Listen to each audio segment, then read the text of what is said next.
না, ছাড়বো না। আগে বল, বিয়ে করবে আমাকে? করবো না আপনাকে বিয়ে। আজকে তোকে ধর্ষণ করব, তারপর তুমি বিয়ে না করলেও কোনো সমস্যা নাই। কথাটা বলেই দেওয়ালের সাথে চেপে ধরে রিয়াকে। রিয়া ছটপট করতে থাকে ছোটার জন্য, কিন্তু এত শক্তির সাথে পেরে ওঠে না। বিসর্জন দিয়ে দেয় নিজেকে। প্রথমে ঠোঁটে বেশ জোরেই কিস করে, তারপর আস্তে আস্তে ঘাড়ে কিস করে, তারপর নেশাগ্রস্তের মতো পুরো শরীরটা দেখতে থাকে। রিয়া কাঁদতে থাকে, কেউ শোনে না। সানভীর তার কাজে ব্যস্ত। ভারী নিঃশ্বাসের শব্দে তার আরো একটু অন্যরকম লাগে। কাজ শেষ। সানভীর উঠে শার্টটা পরতে পরতে বলে, আই লাভ ইউ। হ্যাঁ, ধর্ষণ করলো সে। ইচ্ছের বিরুদ্ধে যৌনক্রিয়া করার নামই তো ধর্ষণ, তাই না? সানভীর ধর্ষণ করলো রিয়াকে। কেন করলো শুনবেন না? সেগুলো বলতে গেলে কয়েকটা পর্ব লেগে যাবে, তাই সংক্ষেপে এই পর্বেই বলে দিই। কলেজের প্রথম দিন। সানভীরের একটা মেয়েকে দেখে চোখ আটকে গেছে। কিছুতেই চোখ সরাতে পারছে না। কেমন একটা মায়া বেঁধে গেছে তার চোখে। বুঝতে পারে মেয়েটাকে। মেয়েটা তার দিকে তাকাতেই চোখ নামিয়ে নেয় সে। তারপর একটা ক্লাস করে মেয়েটার খুব কাছাকাছি থাকে সে। কয়েকদিন পর প্রপোজ করে সে মেয়েটাকে। মেয়েটার নাম রিয়া। দেখতে ভালো, স্মার্ট, আর কথা বলে খুব সুন্দর করে। আর সানভীরও হ্যান্ডসাম, গুড লুকিং। অনেক মেয়েরাই পাগল তার জন্য। কিন্তু রিয়াকে প্রপোজ করা মাত্রই, রিয়া, তোমাকে প্রথম দেখাতেই আমার ভালো লেগে গেছে। আমি তোমাকে ভালোবেসে ফেলেছি। Will you love me? Riya একটা চর মেরে বলে, কোনো দিনও না। তোমাকে কেন ভালোবাসবো? Please try to understand, I love you so much.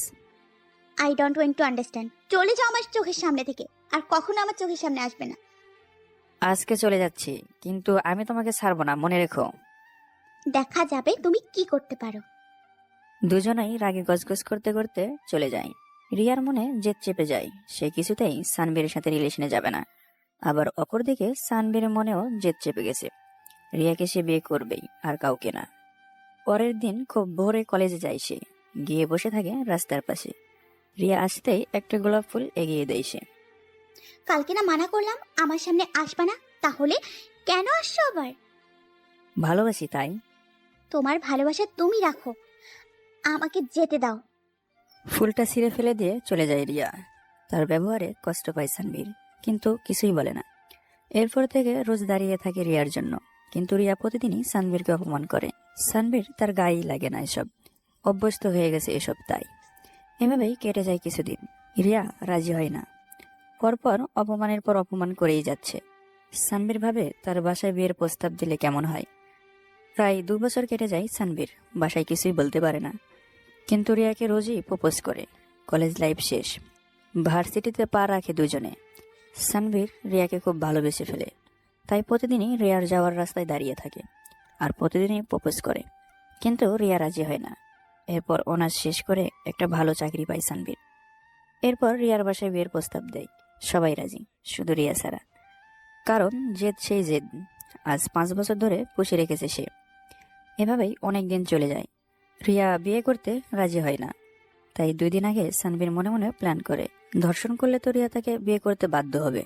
যদিও গুনার কাজ, তবুও রিয়াকে পাওয়ার ইচ্ছা সামলাতে পারে না সানবীর। কয়েকটা দিন অপেক্ষা করে, কিন্তু সুযোগ পায় না। আজ ভার্সিটি থেকে ফেরার পথে সানবীর দেখে রিয়া একা। আশেপাশে কেউ নেই।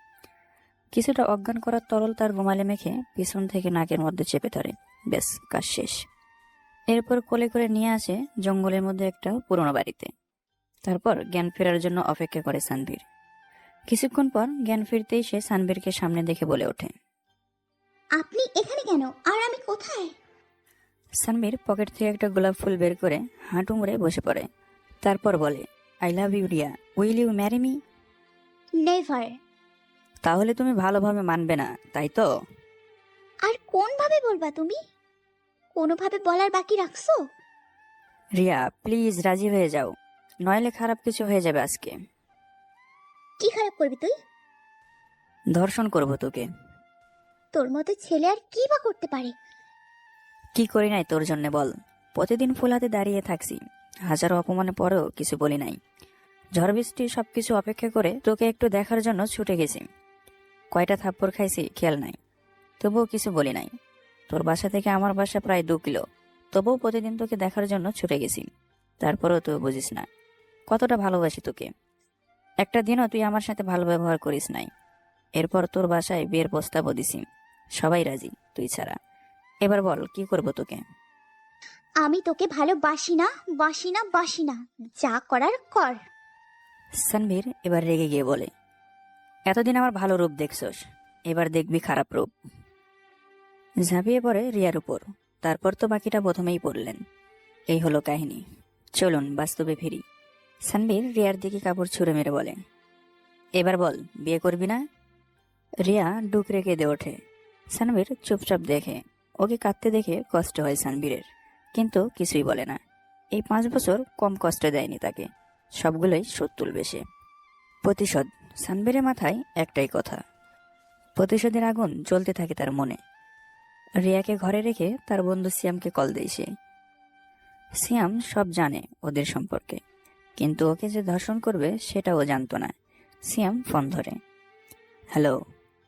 হ্যাঁ সানভি বল। দোস্ত, তোর ধানমন্ডির বাসাটা খালি আছে না? হুম, কিন্তু কেন? দরকার আছে, আমি আসতেছি রিয়াকে নিয়ে, তুই সব ঠিক কর। ওকে, রাখ এখন। ওকে। ফোনটা রেখে রিয়ার দিকে তাকাই। শয়তানের মতো করে হাসে সানভি। নিজেকে তার হিংস্র মনে হচ্ছে। আর রিয়া মনে মনে বলছে, আজ ওকে বিয়ে করতে মেনে নিলে হয়তো বিয়ের আগে তাকে ধর্ষণ হতে হতো না। কিন্তু এখন কি করবে ও? ছেলেটাও তো খারাপ না, কিন্তু হঠাৎ এসব চিন্তা কোথা থেকে আসলো ওর মাথায়? এসব ভাবতে ভাবতে আবারও কান্না চলে আসে তার। সামান্য জেদের জন্য আজ সে ধর্ষিতা। সানভীর এরূপ রূপ কখনো দেখেনি সে। সে তো শান্তশিষ্ট ভদ্র একটা ছেলে। জীবনে কতবার থাপ্পড় দিছে রিয়ার সেই খেয়ালই নেই তার। কিন্তু সত্য ছেলেটা কোনো প্রতিবাদ করে নাই। আর আজ সে সানভীর তাকেই ধর্ষণ করলো। তার মেনে নিতে কষ্ট হচ্ছে ব্যাপারটা। মানতে পারছে না এটা তার সাথে হয়েছে। এখন যদি সে তাকে বিয়ে না করে তাহলে সমাজে মুখ দেখাবে কিভাবে? সানভীর বলে ওঠে, রুমালটা দিয়ে মুখটা মুছে ফেলো। রিয়া কাপা কাপা হাতে রুমালটা নাই। তারপর নাকের কাছে নিয়ে আসতেই আবার অজ্ঞান হয়ে পড়ে যায়। জ্ঞান ফিরতেই আস্তে আস্তে চোখ খুলে সে। সে খেয়াল করে অন্ধকার একটা রুমের মধ্যে বন্দি সে। চিৎকার করে উঠে বলে, help please, help me please, help. কেউ নাই, পুরা বাসা ফাঁকা। আর এটা বেডরুম। আর এই বাসায় সবগুলো রুমই সাউন্ডপ্রুফ। সারাদিন চিৎকার করলেও বাইরে শব্দ যাবে না। তাই শুধু শুধু মেজাজটা খারাপ করো না। আমি বাসায় যাব। তাহলে বলো বিয়ে করবে আমাকে? ধর্ষণ করার পরেও কেউ কাউকে বিয়ে করতে চাইবে এটা রিয়ার জানা ছিল না। অবাক দৃষ্টিতে তাকিয়ে থাকে সানবীরের দিকে। সানবীর একটা সিগারেট ধরায়। কালো ধোঁয়ায় বিষাক্ত হয়ে যায় সানবীরের হৃৎপিণ্ড। তার মনেও শান্তি নেই। তার মনটা শুধু বারবার বলতেছে, কি করলাম এটা? অবশেষে ধর্ষণ। এতটাই তীব্র নেশা ছিল রিয়ার প্রতি। সানবীর আবারও বলে, কি হলো বলো, বিয়ে করবা? করব। কোনো উপায় না পেয়ে রাজি হয়ে যায়, কারণ আজ সে ধর্ষিতা। এটা জানার পর আর কেউ তাকে বিয়ে করবে না। কিন্তু এই ছেলেটা তাকে বিয়ে করতে চাইছে। তাছাড়া ওকে বিয়ে করলে কেউ জানবে না এসব কথা। এসব ভেবেই রাজি হয়ে যায়। সানবীর এবার ধমক দিয়ে বলে ওঠে, সে রাজিই হইলি ধর্ষণ হওয়ার পর। আগে রাজি হলে কি হতো? জানি না, বাট তোমাকে কোনোদিনও স্বামী হিসেবে মেনে নেব না। শব্দ করে হেসে ওঠে সানবীর। রিয়া ভয়ে কাঁপতে থাকে। সানবীর রিয়ার কাছে চলে যায়। রিয়ার ঠোঁটের দিকে তাকাতেই নেশায় গ্রাস করে তাকে। আলতো করে লিপ কিস করে রিয়ার ঠোঁটে। তারপর রিয়ার বাসার সামনে রেখে আসে তাকে। রিয়া বাসায় ঢুকেই বাথরুমে চলে যায়। দেখতে থাকে সানবীরের দেওয়া আঁচড়ের দাগগুলো। খুব জোরে কাঁদতে থাকে। বাইরে শব্দ পৌঁছায় না। অনেকক্ষণ ধরে একটা শাওয়ার নেই। শাওয়ার শেষে বাবার রুমে যায় রিয়া। বাবা, একটা কথা ছিল। কি কথা? শানভির সাথে বিয়ে পাকা করো। ওকে বিয়ে করব আমি। কিন্তু ওরা তো মানা করে দিছে তোকে বিয়ে করবে না। তুই তো মানা করলা কতবার। বাবার কথা শুনে রিয়ার মাথায় আকাশ ভেঙে পড়ে। তবে কি বিয়ে করবে না সানবীর তাকে? বাবার কথা শুনে রিয়ার মাথায় আকাশ ভেঙে পড়ে। তবে কি বিয়ে করবে না সানবীর তাকে? তবে কি মিথ্যা বলল সে তাকে? ভাবতে পারে না আর রিয়া। যদি সে তাকে বিয়ে না করে তাহলে তো তার জীবন শেষ। রিয়া আর ভাবতে পারে না, চুপচাপ তার রুমে চলে যায়। নানা ধরনের বাজে চিন্তা তার মাথায় ঘুরতে থাকে আর কাঁদতে থাকে। কাঁদতে কাঁদতে ঘুমিয়ে যায় রিয়া। সানভীর বাসায় গিয়ে তার বাবাকে বলে, বাবা তুমি রিয়ার বাসায় ফোন দাও আরেকবার। এবার ওরা রাজি হবে শিওর। কেন, দেশে আর কোনো মেয়ে নেই ওর পিছনে লেগে থাকতে হবে? বাবা এবার রাজি না হলে তুমি যাকে বলবো আমি তাকেই বিয়ে করব। সানভি বলে এই কথা কারণ সে জানে এবার আর মানা করতে পারবে না রিয়া। আর সত্যিই তাই হলো। সানভির বাবা কল দিল। হ্যালো, হ্যাঁ বলুন। আমি আসলে বিয়ের ব্যাপারে কথা বলতে চাইছিলাম। জি বলুন। আপনার মেয়েকে জিজ্ঞেস করুন সে রাজি কিনা। এটাই শেষবার, নইলে ছেলেকে অন্য কথায় বিয়ে করাবো। পাশ থেকে রিয়া সব শোনে। বাবা কি ইশারা করে বলে সে রাজি। জি সে রাজি, বাসায় চলে আসুন, বিয়ের দিন ঠিক করে ফেলি। রিয়া তার রুমে গিয়ে ভাবতে থাকে সানভীর সত্যই তাকে ভালোবাসে, নইলে কাউকে ধর্ষণ করে তাকে বিয়ে করতে চাইতো না। সানভীরের জন্য রিয়ার মনে একটা জায়গা হয়ে গেছে। সেও কিছুটা ভালোবেসে ফেলে সানভীরকে। বিয়েটা ভালোই ভালোই হয়ে যায়। এবার সানভীর তার প্রতিশোধ নেওয়া শুরু করে। তার মনে প্রতিশোধের আগুন জ্বলতেছে। রিয়া তার সাথে যেগুলো করেছে তার প্রত্যেকটা প্রতিশোধ নেবে সে। আজ তাদের বাসর রাত। রিয়া খাটে বসে আছে। অনেক প্রতীক্ষার পর আজ সেই রাত।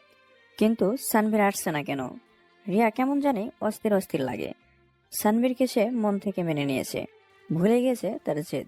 ধর্ষণ হওয়ার পরও তাকে বিয়ে করেছে সে। কিভাবে তার উপর জেদ করে থাকা যায়? সানভীর অনেক প্ল্যান করেছে আজ রাতে কি কি করবে। কিছুই করবে না। সে মানে না তার স্ত্রী হিসাবে রিয়াকে। ঘরে ঢুকেই দরজা বন্ধ করে দেয় সানভীর। তারপর সিগারেট ধরায় একটা। রিয়া উঠে সালাম করে সানভীরকে। সানভীর সরে যায়। তারপর বলে, আমি তোমাকে বই হিসেবে মানি না, সো আমার থেকে দূরে দূরে থাকবে। মানে? মানে যা তাই। আমি তোমাকে বউ হিসেবে মানি না, মানে মানি না। তোমার সাথে এক খাটে ঘুমাতেই পারবো না আমি। কিন্তু আমাদের তো বিয়ে হয়েছে, আমি তোমাকে এখন ভালোবাসি, তাহলে তুমি কেন মানছো না? কারণ তুমি যেসব করছো আমার সাথে সেগুলো তুমি ভুলতে পারো, আমি ভুলি নাই। রিয়া চুপ হয়ে যায়। কিছুই বলে না। কি বলবে সে? সত্যই তো কি না করেছে সে তার সাথে। একটা কথা আছে, সময় সবসময় সবার অনুকূলে থাকে না।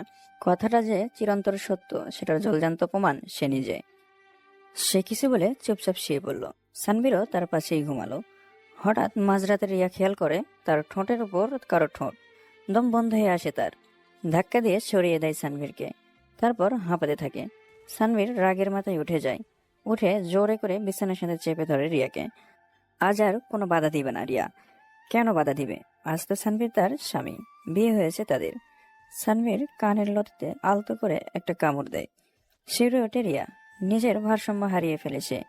কিছুই জানে না কি হচ্ছে তার সাথে। রিয়া সকালবেলা ঘুম থেকে উঠে দেখে সানভীর তার পাশে নেই। রিয়া উঠে কাপড় ঠিক করে তারপর গোসল করতে যায়। দরজা খোলা পেয়ে বাথরুমে ঢুকে যায় সে। কিন্তু ভিতরে যে সানভীর আছে সেটা দেখেনি সে। হুট করে ঢুকে পড়ায় সানভীর কিছুটা অপ্রস্তুত হয়। তবে নিজেকে সামনে নিয়ে বলে, নক করে ঢুকতে পারো না, যত সব। সরি, আমি ভেবেছিলাম ভেতরে কেউ নেই, আসলে দরজা খোলা ছিল তো তাই। রিয়ার ঠোঁটে চাপা হাসি। সানভীর এই অবস্থায় দেখে বেশ হাসি পাচ্ছে তার। রিয়া বাইরে বের হয়ে আছে আর ভাবতে থাকে কাল রাতের সবকিছুই কি তবে স্বপ্ন ছিল নাকি নাটক। যদি সত্য হয় তাহলে আজকে আমার সাথে খারাপ ব্যবহার করতে পারতো না। তবে কি সে আমার দেহটাকে ভালোবাসে? সে মন থেকে মুছে ফেলেছে আমাকে, নাকি জেদ, অভিমান আর কষ্ট, কোনটা? আনমনে ভাবতে থাকে রিয়া। হঠাৎ সানবীরের ডাকে ঘোর ভাঙে তার। পিছনে তাকাতেই সানবীর বলে ওঠে, আমার গোসল শেষ, গোসল করে নাও, মা এসে ডেকে গেছে একবার। আচ্ছা। এমন কড়া কথা শুনে রিয়ার মেজাজ খারাপ হয়ে যায়। মনে মনে বলে যদি এখন বিয়ে না করতো তাহলে ওর মাথা ফাটিয়ে দিতাম আমি। কিন্তু স্বামী তো তাই পারি না। একটা কথা কিছুতেই বুঝতে পারে না সে। যে ছেলেকে দেখলেই তার গা জ্বলতো, আজ তার একটু ভালোবাসা পাওয়ার জন্য পাগল সে। কেন হলো এমন? খুব অদ্ভুত কথা ঘুরতে থাকে তার মাথায়। নিজেকেই ছোট মনে হয় নিজের কাছে। এদিকে সানভীর পাঞ্জাবি আর জিন্স পরে বসে বসে অপেক্ষা করছে রিয়ার জন্য। রিয়া কখন বের হবে, তারপর খেতে হবে। অনেকক্ষণ হয়ে গেল, বেরোচ্ছে না কেন? অধৈর্য হয়ে পড়ে সানভীর। দরজার কাছে গিয়ে বলে, আর কতক্ষণ লাগবে গোসল করতে? এত সময় লাগে নাকি? 5 মিনিট অপেক্ষা করুন। প্রায় 10 মিনিট হয়ে যায়, রিয়া বের হয় না। সানভীর বেশ রেগেই যায়। দরজার সামনে গিয়ে দাঁড়াতেই রিয়া বের হয়। আচমকা সানভীর চলে আসায় রিয়া বেশ ভয় পেয়ে যায়। সানভীরের রাগ সব চলে গেছে সবুজ শাড়িতে রিয়াকে দেখে। চুলগুলো দিয়ে পানি পড়ছে এখনো, একদম ফ্রেশ। রিয়াকে আবারও দেখলো সানভীর। সেই প্রথম দিন যেমন দেখছিল, আজ আবারও সেই রিয়াকে খুঁজে পেল সানভীর। রিয়াও বড়সড় ক্র্যাশ খাইছে নীল পাঞ্জাবিতে সানবীরকে দেখে। পারফিউমের ঘ্রাণ পাগল করে দিচ্ছে তাকে। সানবীর নিজেকে সামলে নিয়ে বলে, চলো। হুম। এরপর দুজনে নিচে যায়। সিঁড়ি দিয়ে নামার সময় রিয়া হঠাৎ সানবীরের হাতটা শক্ত করে চেপে ধরে। সানবীর সারানোর চেষ্টা করে না, কারণ বাড়ির সবার নজর তাদের দিকেই। সে কোনোভাবেই বোঝাতে চায় না যে সে তাকে মেনে নেয়নি। সবাই যেন থমকে গেছে তাদের দেখে। একটা পারফেক্ট জুটি তারা, আর দুজনেই বেশ ভালো মানিয়েছে। নিচে নামতেই সানবীরের ছোট বোন রিয়ার হাতটা ধরে নিয়ে বসায় খাবার টেবিলে। সানবীরের মা বাবা রিয়াকে নিয়ে ব্যস্ত। সবাই তার খোঁজ খবর নিচ্ছে, খাওয়াচ্ছে, আর সানবীর প্লেট খালি। তার দিকে কোনো নজরই নেই। সানবীর বলে ওঠে, বইয়ের দিকে সবার নজর, আর আমার প্রতি কারো খেয়ালই নেই। আরে তোর খেয়াল তো গত 22 বছর ধরে নিয়ে আসছি, এবার থেকে ওরও নেব, বুঝেছিস? রিয়া মুচকি হেসে ওঠে। সানবীর চুপচাপ খেতে থাকে। বারবার ক্যাশ খাচ্ছে সে, কিন্তু জেদটা আরো বেশি পরিমাণ চেপে গেছে তার। খাওয়া শেষ করে বাইরে বন্ধুদের সাথে আড্ডা দিতে যায় সানভীর। আর রিয়া তার ননদার শাশুড়ি মার কাছ থেকে সানবীরের গল্প শুনতে থাকে। সানবীরের মা বলে, ছেলেটা আমার খুব ভালো, কিন্তু হঠাৎ করে কি যে হয়ে গেছে জানি না। আগে দেখতাম রোজ গালে হাত দিয়ে বাসায় ফিরতো, বুঝতাম না কেন এমন করতো। এভাবে চলতে চলতে হঠাৎ একদিন সানভি কেমন কঠোর হয়ে যায়, কারোর সাথে ঠিক মতো মিশে না, প্রয়োজন ছাড়া কোনো কথা বলে না। তুমি একটু ওকে দেখে রাখবা, আর কখনো কষ্ট দিবে না ওকে, কেমন? কখনো দেব না মা। রিয়া তাকে আপন মায়ের মতোই মনে করে। তার কোলে মাথা রেখে হাজারো গল্প শুনতে থাকে। কি করতে পছন্দ করে সানবীর, কি খেতে পছন্দ করে, ইত্যাদি। ছোটবেলার কাহিনী শুনতে গিয়ে হাসতে হাসতে পেট ব্যথা হয়ে যায় রিয়ার। সানবীর বন্ধুদের মাঝে যেতেই সবাই বলে ওঠে, অভিনন্দন, অবশেষে পাইলি তাকে। পেলাম, তবে অনেক কিছুর পর। অনেক কিছুর পর মানে? আরে অনেক কিছু পর মানে বুঝিস না? পুরা 6 বছর ধরে ঘুরতাছি, আর আজ পেলাম তাকে। ঠিক বলেছিস। মেয়েটা যা জেদি, 6 বছর কেউ পিছনে ঘোরার পরও তাকে মেনে নেয় না, কিন্তু এখন কিভাবে মানলো? আর বলিস না, বিয়ের প্রস্তাব দিয়েছিলাম বাসায়, তাই আর মানা করে নাই। যা হয়েছে ভালোই হয়েছে। আজকে কিন্তু তোর পক্ষ থেকে ট্রিট চাই। কালকে তো পেট পুরে খাইছিস, আবার আজকেও খাবি? এখন আবার কিসের টিট? আমি ওসবের মধ্যে নাই। দোস্ত, ট্রিট লাগবে না। শালি আছে 2টা, একটা ফিট করে দিস। শালা লুচ্চা। তারপর আড্ডা দিয়ে বাসায় ফিরে সানভীর। রিয়ার বাসা থেকে লোকজন এসেছে, সবাইকে খাওয়ানো হচ্ছে। সানভীর তার রুমে চলে যায়। গিয়ে দেখে রিয়ার বাবা মা বসে আছে রিয়ার পাশে, আর মেয়েটা কাঁদতেছে। সানভীর গিয়ে সালাম করে তাদেরকে। নানান কথা শুনতে থাকে তাদের। রিয়ার প্রতি তার এতটাই জেদ চেপে গেছে যে তার ভালো কথা বললেও তার খারাপ লাগে। কিন্তু মেয়েটা এতটাই সুন্দর যে বারবার চোখ আটকে যায়, তখন চাইলেও চোখ ফেরাতে পারে না। সারাদিন কেটে যায় ব্যস্ততায়। সন্ধ্যার দিকে রওনা দেয় তারা। রিয়ার বাসায় কালকের দিনটা থাকতে হবে, তারপর রাতে আবার চলে আসবে। সানভীর আর রিয়ার জন্য আলাদা গাড়ি। সানভীর ড্রাইভ করতে জানে, তাই সে নিজেই গাড়ি চালাচ্ছে। পাশে বসে আছে রিয়া। রিয়ার খুব রাগ হয়। পাশের মানুষটা যেন একটা রোবট, কোনো কথা বলছে না। কিছু দূর যেতেই সানভীর হঠাৎ গাড়ি ব্রেক করে রিয়ার দিকে তাকায়। বাইরের বাতাস এসে রিয়ার চুলগুলো এলোমেলো করে দিচ্ছে। সানভীরের ইচ্ছে হয় চুলগুলো গুছিয়ে দিতে। রিয়া বুঝতে পারে না হঠাৎ মাঝ রাস্তায় গাড়ি কেন থামালো। কিছু দূর যেতেই সানভীর হঠাৎ গাড়ি ব্রেক করে নেহার দিকে তাকায়। বাইরে বাতাস এসে নেহার চুলগুলোকে এলোমেলো করে দিচ্ছে। সানভীর ইচ্ছে হয় চুলগুলো গুছিয়ে দিতে। রিয়া বুঝতে পারে না হঠাৎ মাঝ রাস্তায় গাড়ি কেন থামালো। সানভীর কেমন একটা দৃষ্টি নিয়ে রিয়ার দিকে তাকায়। রিয়া ভয় পেয়ে যায়। এমনি করে তাকাচ্ছে কেন ছেলেটা, না জানি আবার কি করে বসে। সানভি প্রায় 2 মিনিট রিয়ার ভয়ে চুপসে যাওয়া মুখটা দেখতে থাকে। সানভি বেরিয়ে যায় গাড়ি থেকে। রিয়াকে গাড়িতে রেখে পাশের একটা টঙে গিয়ে চা খেতে থাকে সানভি। রিয়া মনে মনে বলে, এটা কি হলো? আমাকে রেখেই চা খেতে চলে গেল। দাঁড়াও, দেখাচ্ছি মজা আজকে। রিয়া গাড়ি থেকে বেরিয়ে সানভীরের দিকে আগায়। কেন জানি খুব ভয় করছে তার, তবুও এগোচ্ছে। রিয়া এগিয়ে সানভীরের পাশে বসে। সানভি একটু সরে বসে। রিয়া মনে মনে বলে, ভাব নিতেছে, দাঁড়াও দেখাচ্ছি মজা। রিয়া সবার সামনে সানভীরের গালে একটা কিস করে বসে। সবার সামনে বলতে দোকানদার মামা ছিল শুধু। সানভি স্তব্ধ হয়ে যায়। কি করলো ও এটা সবার সামনে? বুঝতে পারে না এত সাহস পেল কোথায় থেকে ও।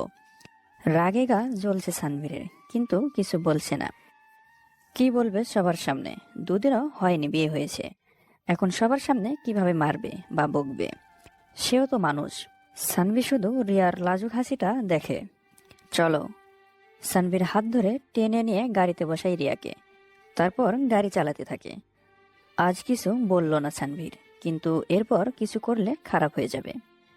সানভীর গাড়িটা রিয়ার বাসার সামনে এসে দাঁড় করায়, তারপর গেট খুলে দিতেই বাড়ির ভিতরে নিয়ে যায়। দুজনে দুই দিক দিয়ে বেরোয়। রিয়া গিয়ে সানভীর হাত ধরে। সানভীর সামনে তাকিয়ে হাসে। কি করবে এত মানুষের সামনে? বরং একটু অভিনয় করলেই বেটার হবে। বাসায় ঢুকতেই শালিগুলো ঘিরে ধরে সানভীরকে। রিয়া কোনো মতে ভিড় ঠেলে বেরিয়ে যায়। সানভীর একা হয়ে যায়। শালিগুলো সেই লেভেলের বজ্জাত। কেউ চিমটি কাটে তো কেউ পায়ের উপরে এসে দাঁড়ায়। একজনের পায়ে ইয়া লম্বা লম্বা হিল, 2-3 হাত করে তো হবেই। সবার মাঝে অসহায় হয়ে গেছি। প্রায় 20 মিনিট পর সবকিছু শান্ত হলো। ভিতরে ঢুকলাম। রিয়া আমাদের রুমে নিয়ে গেল। আমি গিয়ে বসলাম। রাত তখন 8টা প্রায়। ফ্রেশ হয়ে আসলাম। শাশুড়ি মা খাওয়ার জন্য ডেকে গেল। প্রায় 20 মিনিট পর দুজনে একসাথে খেতে গেলাম।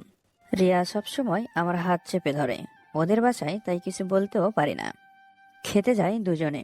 সামনাসামনি বসে তারা, রিয়া এপাশে আর সানভীর ওপাশে। খাওয়ার মাঝখানে হঠাৎ সানভীর খেয়াল করে ওর পায়ে কিছুর ছোঁয়া লাগছে। সামনে তাকিয়ে দেখে রিয়া হাসতেছে। সানভীর মনে মনে বলে, সব শোধ তুলব, শুধু একটা রাতেরই তো ব্যাপার, কালকে বিকেলেই আবার বাড়ি চলে যাব। রিয়া মনে মনে বলেন, এই একদিন জ্বালিয়ে মারবো তোমাকে। আমাকে তো চেনো না তুমি। মগের মুল্লুক নাকি? বিয়ে করবা আবার বউ হিসেবে মানবা না? আমি আমার অধিকার আদায় করেই নেব। বেশ বিরক্তির সাথেই খাওয়া শেষ করে সানভীর। তারপর নিজের রুমে চলে যায়। অনেক ক্লান্ত লাগছে, ঘুমানোর দরকার। সে সময়ে ওর বন্ধুরা রুমে চলে আসলো। কিরে তোরা এখানে কেন? তো কই যাব, ঘুমানোর তো জায়গা নেই। কেন, কি হয়েছে? তোর শালিকাগুলো বের করে দিয়েছে রুম থেকে, বলছে টাকা লাগবে 5,000, নইলে আজকে ঘুমাতেও দিবে না আর খেতেও দিবে না। কেমনটা লাগে বলতো? দোস্ত ভালোই তো হয়েছে, সারা রাত আড্ডা দিয়ে যা। আরে ভাই, একটা রাত না ঘুমালে কিছুই হবে না। আর খাওয়া দাওয়া? ওদের আমার রুমে পাঠিয়ে দে, আমি বলে দিচ্ছি। ওকে, গেলাম। প্রায় 5 মিনিট পর শালিগুলো আসলো, সাথে শরবতের গ্লাস। সানভীরকে দেখে বলল, ডাকছেন কেন বলেন? আমাদের আজকে সারা রাত জাগতে হবে। আপনার বন্ধুরা তো না খেয়ে আছে। আচ্ছা কি চাই বলো। টাকা দেন 5,000। আমি 2,000 টাকা হাতে ধরিয়ে দিয়ে বললাম, রাতে ঘুমানোর দরকার নেই, শুধু খাবার দিবে ঝাল বেশি দিয়ে, আর শরবতে যেন মরিচের গুঁড়া থাকে। সে কি দুলা ভাই, আপনি বাঁচানোর বদলে আরো মেরে ফেলার প্ল্যান করছেন? চিন্তার বিষয়। তোমাকে যা বলছি তাই করো। আচ্ছা ধরেন, এইটা খেয়ে নিন। বলেই শরবতের গ্লাসটা আমার দিকে এগিয়ে দিল। আমি গ্লাসটা শেষ করে রাখতে যাব, দেখি কেউ নাই, মানে পালাইছে। কিন্তু কেন? হঠাৎ খেয়াল করলাম আমার মুখের ভিতরে আগুন জ্বলতেছে, মানে শরবতে মরিচের গুঁড়া দেওয়া ছিল। পানি পাচ্ছি না কোথাও, আমার মুখ দিয়ে মনে হচ্ছে ধোঁয়া বেরোবে। এমন সময় সামনে দেখি রিয়া। তার লাল ঠোঁটের দিকে চোখ পড়তেই মনে হলো মিষ্টি জাতীয় কিছু হবে হয়তো। তখন আসলে কোনো কিছুর হুঁশই ছিল না। আমি আসলে ঝাল কম খাই, তার উপর এই অবস্থা। নিজের ভারসাম্য হারিয়ে ফেলেছে সে। সানভীর আকৃষ্ট হয়ে পড়ল তার লাল ঠোঁটের প্রতি। হঠাৎ করেই কিস করে বসে। প্রায় 2 মিনিট পর রিয়া নিজেকে ছাড়িয়ে নিল। ঝালটা একটু কমেছে, কিন্তু সানভীর সামনে তাকিয়ে দেখে রিয়া কেমন জানি করছে, মনে হয় ঝাল লেগেছে। ঝালযুক্ত কিস। রিয়া কেমন একটা রাগী ভাব নিয়ে তাকালো আমার দিকে। তাতে কি সানভীরের কি আসে যায়? সানভীরের খুব জানতে ইচ্ছে হচ্ছে ওই বজ্জাত বন্ধুগুলোর কি খবর। আর আপনাদের বলে রাখি, ওদেরকে যে 2,000 টাকা দিছে তা নকল টাকা, কার্ডের মতো, তবে অন্ধকারে টাকা মনে হয়। মেয়ে মানুষ তো বোকা বানানো খুব সহজ। এইসব কিছু ভাবতেছে সানবীর। হঠাৎ রিয়া তাকে জড়িয়ে ধরল। মেয়েটা কাঁদতেছে, খেয়াল করলো সানবীর। কি করবে সে বুঝতে পারে না, নিজেকে ছাড়িয়েও নিতে পারে না, আর না পারে জড়িয়ে ধরতে। তবে সে একটা অনুভব করতেছে, তার ভেতরটা কেমন জানি জড়িয়ে যাচ্ছে। যে জিনিসটা একদিন সানবীরের স্বপ্ন ছিল মাত্র, সেটা আজ বাস্তব। সানবীরও এভাবেই দাঁড়িয়ে থাকে। তখন রিয়া বলে, একটু ছাদে নিয়ে যাবা? ছাদে কেন যাবো এত রাতে? চলো না সানভি প্লিজ। এত রাতে ছাদে কেন যাব? চাঁদ দেখবো। সানভি মনে মনে বলে, চাঁদ তো আমার সামনেই দাঁড়িয়ে আছে, আর ছাদে যাওয়ার কি দরকার। তবে তার মনে জেদ চেপেছে, কিছুতেই সে আর প্রকাশ করবে না, সে ভালোবাসে তাকে। সানভি ছাদের দিকে পা বাড়ায়। তখন রিয়া বলে, একটু কোলে করে নাও না, হাঁটতে ইচ্ছে করছে না। সানভীর চুপচাপ কোলে তুলে নেয় রিয়াকে। রিয়া কোলে থাকা অবস্থায় সানভীরের গালে একটা চুমু দেয়। সানভি শুধু দেখতেছে কি কি করতে পারে রিয়া। বাধা দেবে না এ একটা দিন। ছাদে গিয়ে নামিয়ে দেয় রিয়াকে। সানভীর ছাদের এক কোনায় গিয়ে একটা সিগারেট ধরায়। দুটো টান দিতেই রিয়া সিগারেটটা ফেলে দেয়। সানভীর শুধু অবাক হয়ে দেখে, একটা দিনই তো, তারপর সব ঠিক। রিয়া বলে ওঠে, আমি এই পুড়ে যাওয়া ঠোঁটে কিস করতে পারবো না। তো আমি কি করব? কি করবা মানে? সিগারেট খাবা না আর? 100 বার খাবো, আমার ইচ্ছা। কেন খাবা তুমি? তুমি তো ভালো ছেলে। একজন ধর্ষক কখনো ভালো লোক হতে পারে না। তুমি ধর্ষক না, তুমি আমার স্বামী এখন। তুমি তো বাধ্য হয়ে বিয়েটা করেছো। আমি যদি ওইটা না করতাম, তুমি জীবনও আমাকে বিয়ে করতে না। রিয়া চুপ হয়ে যায়। কি বলবে, সব সত্য যে। কেন জানি সানবীরকে সে দেখতেই পারতো না, কিন্তু ছেলেটার মাঝে খারাপ কোনো দোষ ছিল না। আর সানবীর প্রায় ভিতর থেকে মরে যাচ্ছে। অনুতাপের আগুনে পুড়ছে সে প্রতিনিয়ত। ধর্ষণ করেছে সে, এটা না করলেও পারতো। বিয়ে না করলে করতাম না। হাজারো লোক আছে যারা বিয়ে করছে না, তাদের মতো না হয় আমিও থাকতাম। কিন্তু কেন করলাম কাজটা? আমি কিভাবে করলাম? মনে মনে ভাবে সানভীর। সে ভেবেছিল রাত হলে প্রতি রাতেই তারা গুনবে, সানভীর রিয়ার কোলে মাথা রাখবে, তার কপালে ভালোবাসার পরশ এঁকে দিবে, ভালোবাসার চাদরে জড়িয়ে নেবে একে অপরকে, এক প্লেটে খাবার খেত। কিন্তু বিয়েটা বাস্তব হলেও বাকি সবকিছুই অপূর্ণ থেকে যাবে, কারণ সে ধর্ষক। সানভীর চোখ দিয়ে পানি বের হয়ে আসে। অন্ধকারে কেউ দেখে না সে পানি। হঠাৎ পেছনে কারো ডাকে ঘোর কাটে সানভীর। শালিগুলো আবার এসেছে। ঝটপট চোখ মুছে ফেলে সে। রিয়াও এতক্ষণ অন্যমনস্ক ছিল, এবার বাস্তবে ফিরল। সানভি তাকিয়ে দেখে তার বন্ধুগুলো নিচে দৌড়াদৌড়ি করতেছে। কিন্তু কেন, কি হয়েছে ওদের? ভাবতেই মনে পড়ে, ওদের তো ঝাল বেশি করে দিয়ে খাওয়ানোর কথা ছিল। দৌড়ে নিচে নামলো সানভীর। ওরা সানভীরকে দেখে বলল, দৌড়ে নিচে নামলো সানভীর। ওরা সানভীরকে দেখে বলল, শালা তুই এটা কি করলি? এত ঝাল আমার বাপের জীবনও খায় নাই। সানভীর না বোঝার ভান করে বলল, কি করলাম আমি? এত ঝাল দিতে বলেছিস কেন? আচ্ছা দাঁড়া, আমি মিষ্টি আনতেছি। সানভীর দৌড়ে গেল রিয়ার কাছে। রিয়া তখনও ছাদে অন্যমনস্কভাবে দাঁড়িয়ে আছে। সানভীর চুপচাপ রিয়ার পিছনে গিয়ে দাঁড়ালো, তারপর বলল, একটু মিষ্টি হবে? রিয়া সানভীরের কাছে চলে আসলো। আমি এই মিষ্টির কথা বলি নাই, মিষ্টি চিনো না, ওইগুলো দাও। রিয়া লজ্জা পেয়ে রুমে চলে গেল। সে ভেবেছিল আবারও ঝাল লাগছে, তাই মিষ্টি চাইছে। কিছুক্ষণ পর মিষ্টির প্যাকেট হাতে ছাদে আসলো রিয়া। তারপর সানভীর হাতে দিয়ে বলল, মিষ্টি দিয়ে কি করবা? নিচে তাকাও, বুঝতে পারবে। বলেই সানভীর চলে গেল। নীলিমা নিচে তাকাতেই হেসে উঠল।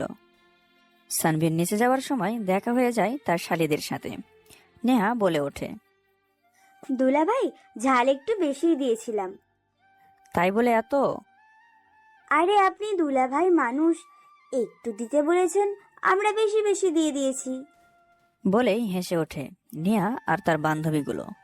সানভীর বলে, শালিকা, এত খুশি হওয়ার কিছু নাই, টাকাগুলো ভালো করে চেক করো, হাসি ফুরিয়ে যাবে। মানে? ওগুলো টাকা না, শুধু কার্ড। সানভীর বিজয়ের হাসি দিয়ে বেরিয়ে যায়। নেহা টাকাগুলো চেক করে দেখে সত্যই তাই। খুব রাগ হয় তার। বান্ধবীদের সাথে কথা বলে কিভাবে দুলাভাইকে জব্দ করা যায়। তারপর একটা বুদ্ধি বের করে সানভীরকে ল্যাং মেরে ফেলে দিবে। তারপর পকেট থেকে মানিব্যাগটা নিয়ে দৌড়। তখন বুঝবে কেমন লাগে। সানভীর দৌড়ে বন্ধুদের কাছে গিয়ে মিষ্টি খাওয়ায়। তারপর চলে আসে, গিয়ে রুমে বসে। তখনই রিয়া আসে। সানভীর চুপচাপ বসে থাকে। হঠাৎ ফোনটা বেজে ওঠে। হ্যালো। দোস্ত একটু ছাদে আয়। এখন আবার ছাদে কেন? কথা আছে, আয় একটু। সানভীর ছাদে যায়, গিয়ে দেখে সিয়াম দাঁড়িয়ে আছে। কিরে, ডাকলি কেন? দোস্ত একটা হেল্প করবি? কি হেল্প বল। হেল্পটা খুব কঠিন আমার জন্য, তবে তোর জন্য খুব সহজ। দোস্ত প্লিজ বল, কাজটা করবি তুই? আরে বলবি তো কি হেল্প। দোস্ত আমি প্রেমে পড়েছি। কোস কি? তুই কার প্রেমে পড়ছিস? তোর শালির প্রেমে, মানে নেহার প্রেমে। কি? সত্যি দোস্ত, একটু নাম্বার জোগাড় করে দে প্লিজ। আমি এসবের মধ্যে নাই। রিয়ার ব্যাপারে আমি কতটা হেল্প করছি ভুলে গেলি? আচ্ছা যা, লাগবে না। বলেই রাগ করে মুখ ঘোরাই। আচ্ছা দেখি কি করতে পারি। থ্যাংক ইউ দোস্ত। আচ্ছা এখন বাই। যা, শালা ভাবি ওয়েট করতেছে। ওকে। সিয়াম চলে যাওয়ার পর সানভীর সিগারেট ধরায়। সিগারেট শেষ করার পর কিছুক্ষণ বসে থাকে সানভীর। তারপর আসার পথে শালেগুলো দেখে আড়াল থেকে তাকে। নেয়া ভাবে, এই সুযোগ, এবার ফেলে দিব বেটা দুলা ভাইকে। আমার সাথে পাঙ্গা নেওয়া এবার হাড়ে হাড়ে টের পাবে নিহাকে। সানভি অন্যমনস্কভাবে হেঁটে চলেছে। চারপাশে কি ঘটছে সে খেয়ালই নেই তার। নেহার খুব কাছে চলে এসেছে, সে বুঝতেই পারেনি। নেহা আড়াল থেকে পা বাড়িয়ে দিতেই সানভীর কিছু একটার সাথে আটকে গিয়ে হোঁচট খায়। কিন্তু সে তো ব্যথা পেল না, তাহলে কি হলো তার? হঠাৎ খেয়াল করলো রিয়া তাকে ধরতে গিয়ে নিজেই পড়ে গেছে, আর সানভীর তার উপর। রিয়ার মুখে মুচকি হাসি, যদিও পায়ে বেশ ব্যথা পেয়েছে, তারপরেও সে খুশি। ওদিকে নেহা রিয়াকে দেখেই পালাইছে। সানভীর খেয়ালই নেই সে একজনের উপর পড়ে আছে, আর সব মনোযোগ একটা ঠোঁটের উপর। লাল একটা গোলাপের পাপড়ির উপর নজর পড়ে গেছে। কিছুতেই চোখ ফেরাতে পারছে না সে। নীলিমা চোখ বন্ধ করে আছে, সে আন্দাজ করতে পারে এখন কি হতে চলেছে। তবে সানভি সবকিছু ভুল প্রমাণ করে দিয়ে নিজেকে সংযত করে উঠে দাঁড়ায়। রিয়া এতক্ষণ পর চোখ খুলল। সানভীর কিস করলো না এটা ভেবে সে একটু অবাক হলো। তারপর সে ওঠার চেষ্টা করলো, কিন্তু ব্যর্থ। পায়ে খুব ব্যথা পেয়েছে, উঠে দাঁড়াতে পারছে না সে। ব্যাপারটা চোখ এড়ালো না সানভীর। চুপচাপ কোলে তুলে নেয় রিয়াকে। সানভীর রিয়াকে কোলে করে রুমে এনে নামিয়ে দেয়।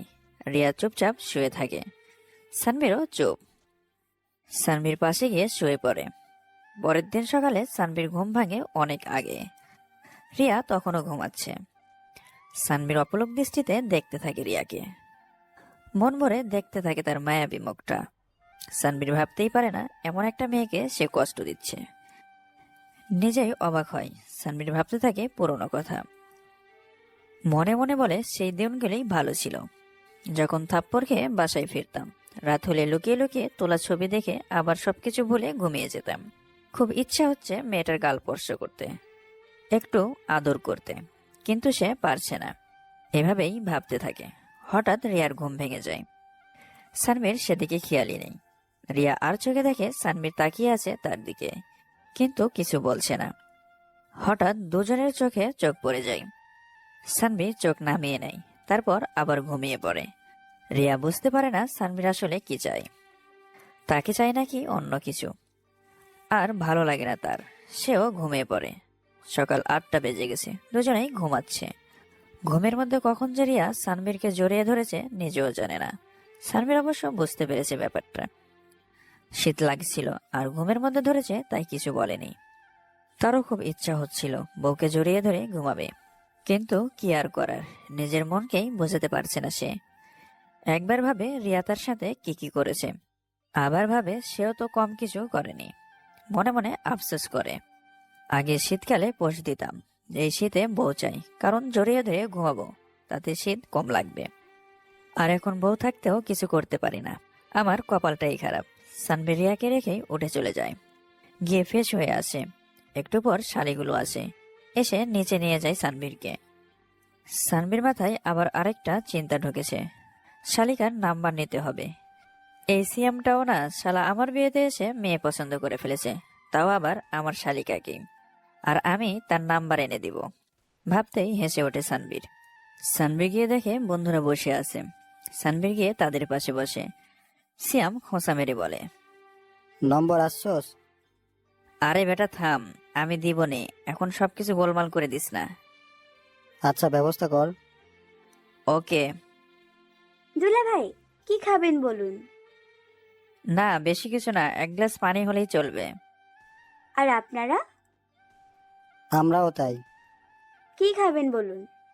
আপনার নাম্বারটা হবে? সবাই কেমন চোখ বড় বড় করে তার দিকে তাকায়।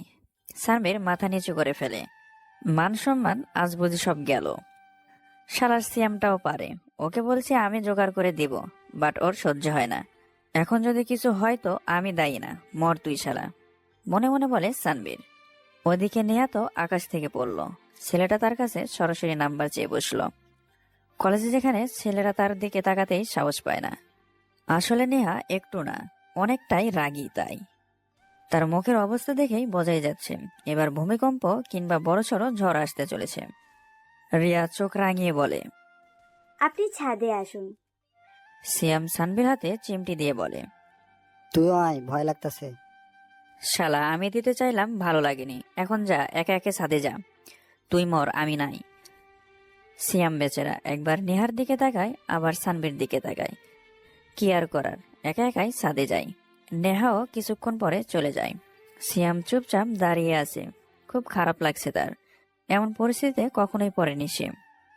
অন্যের জন্য অনেক মেয়ে রাজি করিয়েছে, বাট নিজের বেলায় কিছুই করতে পারে না। হঠাৎ কারো পায়ের আওয়াজ পায় সে। নেহা এসেছে মনে হয়, এইভাবে ঘুরে পেছনে তাকায়। তাকিয়ে দেখে নেহা। নেহার চোখে রাগ স্পষ্ট। সিয়াম বলে, ছাদে কেন ডাকলেন? নাম্বার নিবেন না তাই। ওখানে দিলে তো আপনার বন্ধুরাও জেনে যেত, তাই ডাকলাম। তাও ঠিক। বোকামার্কা একটা হাসি দেয় সে। নেহার বেশ রাগ হয় তার হাসি দেখে। এমনিতেই মাথা গরম হয়ে আছে তার। চিৎকার করে বলে ওঠে, ওই ছেলে, আমার নাম্বার চাওয়ার সাহস কোথায় পেলেন? আবার হাসেন? নেহার চিৎকারে ভয় পেয়ে যায় সিয়াম। সরি। শুধু দুলা ভাইয়ের বন্ধু বলে কিছু বললাম না, তা না হলে আজ আর বাসায় যাওয়া লাগতো না। সিয়াম মাথা নিচু করে দাঁড়িয়ে থাকে। কিছুক্ষণ জেরে নেহা চলে যায়। একটু পর সানভীর আসে সিয়ামের কাছে। কিরে দোষ, কিছু হইল? দিছে কিছু? হুম, দিয়েছে। কি দিছে দোষ? ঝাড়িয়ার হুমকি। ও আচ্ছা, লেগে থাক, হয়ে যাবে। আচ্ছা। সানভীর তার রুমে চলে যায়। গিয়ে দেখে নীলিমা গোসল করে আসছে। মাথার চুল এখনো ভেজা। সানভীর আবারও ক্যাশ খায় নীলিমাকে দেখে, কিন্তু কি আর করবে, কিছুই করার নাই। নিজের মনে যে অনুতাপ আর রাগ, তার সবটাই ঝাড়ছে নীলিমার উপর। তবে সে তো পারে না কাউকে ইগনোর করতে, তাও আবার সবচেয়ে প্রিয় মানুষটাকে। সানভীর কিছু না বলে বিছানায় বসে। নীলিমা বলে, শানভি, আমি সরি বলছি তো, তারপরেও এমন করছো কেন? তুমি কি আমাকে ভালোবাসো না? তাহলে বিয়ে করলে কেন? ছেড়ে তো দিতে রাস্তায়। আমি চাই না কেউ কষ্টে থাকুক লাঞ্ছনা আর অপমান নিয়ে। খুব সুখে রেখেছো, তাই না? এর চাইতে মরে গেলেও ভালো হতো। সানভীর চলে যায় রুম থেকে। নীলিমা কাঁদতে থাকে। কেন এই জীবন তার? সে তো চায় না, সে তো চায় সানভীরকে ভালোবাসতে, আর সানভীরও যেন আগের মতো ভালোবাসে। তাহলে কেন এমন? আজ কেন এভাবে কষ্ট পেতে হচ্ছে? হ্যাঁ, সে মেনে নিচ্ছে যেদের বসে দুজনে খারাপ কিছু করে ফেলেছে, কিন্তু তাই বলে বিয়ের পরে এসব কেন? নীলিমা চিৎকার করে কাঁদতে থাকে। কেউ শোনে না তার কান্না। সানভীরও চলে যায় ছাদে। একা একা বসে থাকে। সকালের রোদ গায়ে লাগতেছে। তারও মনটা খারাপ। সেও তো চায় নীলিমাকে ভালোবাসতে, কিন্তু পারছে না। একটা বাধা সবসময় তাকে আটকাতে চাচ্ছে। আসলে সে পারে না কারো উপর রাগ করে থাকতে, আর সেখানে নিজে বিয়ে করা বউ।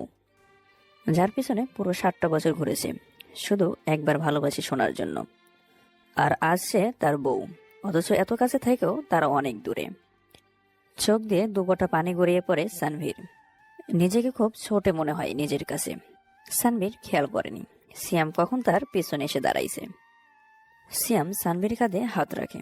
সানভীর চমকে ওঠে, পিছনে তাকিয়ে দেখে সিয়াম। সানভীর সিয়ামকে জড়িয়ে ধরে কাঁদতে থাকে।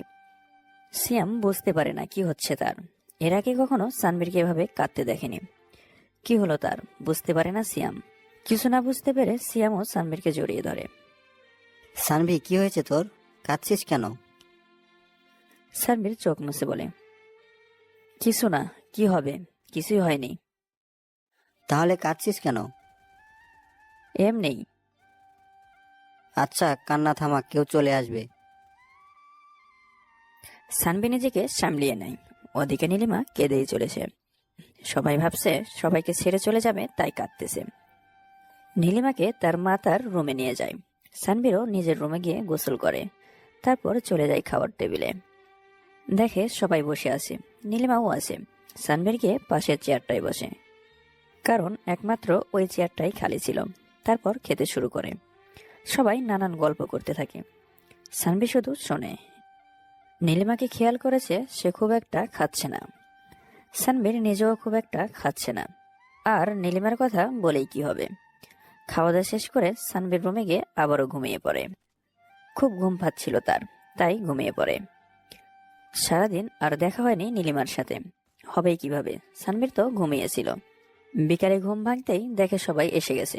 সানভীর ফ্রেশ হতে যায়, গিয়ে ফ্রেশ হয়ে এসে সবার সাথে আড্ডা দেয় সে।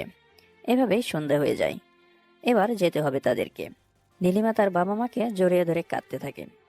সানভীর এই ব্যাপারটা খুব খারাপ লাগে। চরম মাত্রার রাগ ওঠার আগেই নীলিমাকে নিয়ে গাড়িতে উঠে বসে দুজনে। নীলিমা কেঁদেই চলেছে। গাড়িটা নিয়ে বেরিয়ে পড়ে তারা সবার আগে। বাসা থেকে বের হতেই নীলিমা কান্না আরো বেড়ে যায়। সানভীর রাগ মাথায় উঠে যায়, ধমক দিয়ে বলে, চুপ করো, এত কাদার কি আছে। ধমক খেয়ে নীলিমা চুপ হয়ে যায়, ফুপিয়ে কাঁদতে থাকে। এটা আরো বিরক্তকর লাগে সানভীর। প্লিজ থামবে? তাহলে একবার বলো ভালোবাসি। কখনো বলবো না। আমি আদায় করে নেব, টেনশন নিও না। আবারও কাঁদতে শুরু করে নীলিমা। সানভীর উপায় না পেয়ে কানে হেডফোন গুঁজে দিয়ে হার্ডওয়ার্ক গান শুনতে থাকে। এরকম গান কখনো শোনেনি সে। একটু ভালো লাগে না তার এরকম গান, কিন্তু আজকে ভালো লাগতেছে। কানের কাছে কান্নার শব্দ শোনার চাইতে গান শোনা অনেক ভালো। হঠাৎ নীলিমা হেডফোন খুলে দেয়। সানভি আবারও কানে নেয়, নীলিমা আবারও খুলে দেয়। এভাবে কিছুক্ষণ করার পর সানভীর গাড়ি দাঁড় করায়। সমস্যা কি তোমার? কিছু বলছি না বলে কি ভাবছো? তোমাকে মেনে নিয়েছি, আর একবার যদি কান্নার শব্দ পাই তাহলে খারাপ হয়ে যাবে। হঠাৎ নীলিমা সানভীর কাছে চলে যায়। সানভীর কিছু বুঝে ওঠার আগেই নীলিমা কিস করতে শুরু করে। সানভীর নিজেকে ছাড়িয়ে নিয়ে ঠাস করে একটা চড় মারে নীলিমাকে। তারপর গাড়ি স্টার্ট করে। নীলিমা বাইরের দিকে তাকিয়ে কাঁদতে থাকে, শব্দ করে না, শুধু চোখ দিয়ে পানি পড়তেছে। সে ভুলে গিয়েছিল সানভীর তাকে মেনে নেয়নি। তারপরেও সে কেন কিস করলো নিজেই ভেবে পায় না। খুব কষ্ট হয় তার। এদিকে সানভীর চোখ দিয়ে পানি না বের হলেও মন থেকে রক্ত বের হচ্ছে। নিজের হৃৎপিণ্ডকে নিজে আঘাত করেছে। ক্ষতটা তার মনে হয়েছে। বাইরে যতই বলুক ভালোবাসি না, কিন্তু মন থেকে নীলিমাকেই ভালোবাসে। সারা পথ আর কোনো কথা হয়নি। দুজন দুজনকে আর দেখেনি। চুপচাপ বাসায় চলে যায়। ঘরে গিয়ে শাশুড়ি মাকে সালাম করে নীলিমা, তারপর মায়ের বুকে লুটিয়ে পড়ে। সানভীর সোজা রুমে চলে যায়, গিয়ে ফ্রেশ হয়। নীলিমাকেও কোথাও দেখতে পাচ্ছে না, হয়তো আম্মুর কাছে। এইভাবে তার মায়ের রুমের দিকে পা বাড়ায়। রুমের কাছাকাছি যেতেই নীলিমার কণ্ঠ শুনতে পায়। সানভীর আরেকটু এগিয়ে যায়। এবার স্পষ্ট বোঝা যাচ্ছে কি বলছে তারা। সানভীর শুনতে পায়, শানভি অনেক ভালো মা। ওকে তো সেই 7 বছর আগে থেকে চিনি। ওকে কোনোদিন আমি কোনো মেয়ের সাথে কথা বলতে দেখিনি। আর ঝগড়া তো নাই। ছেলেটা আমার ভালো, তবে খুব কঠিন হয়ে গেছে। তোমাকে এবার দায়িত্ব নিতে হবে ছেলেটাকে আগের মতো হাসি খুশি বানানোর। তুমি পারবে না মা?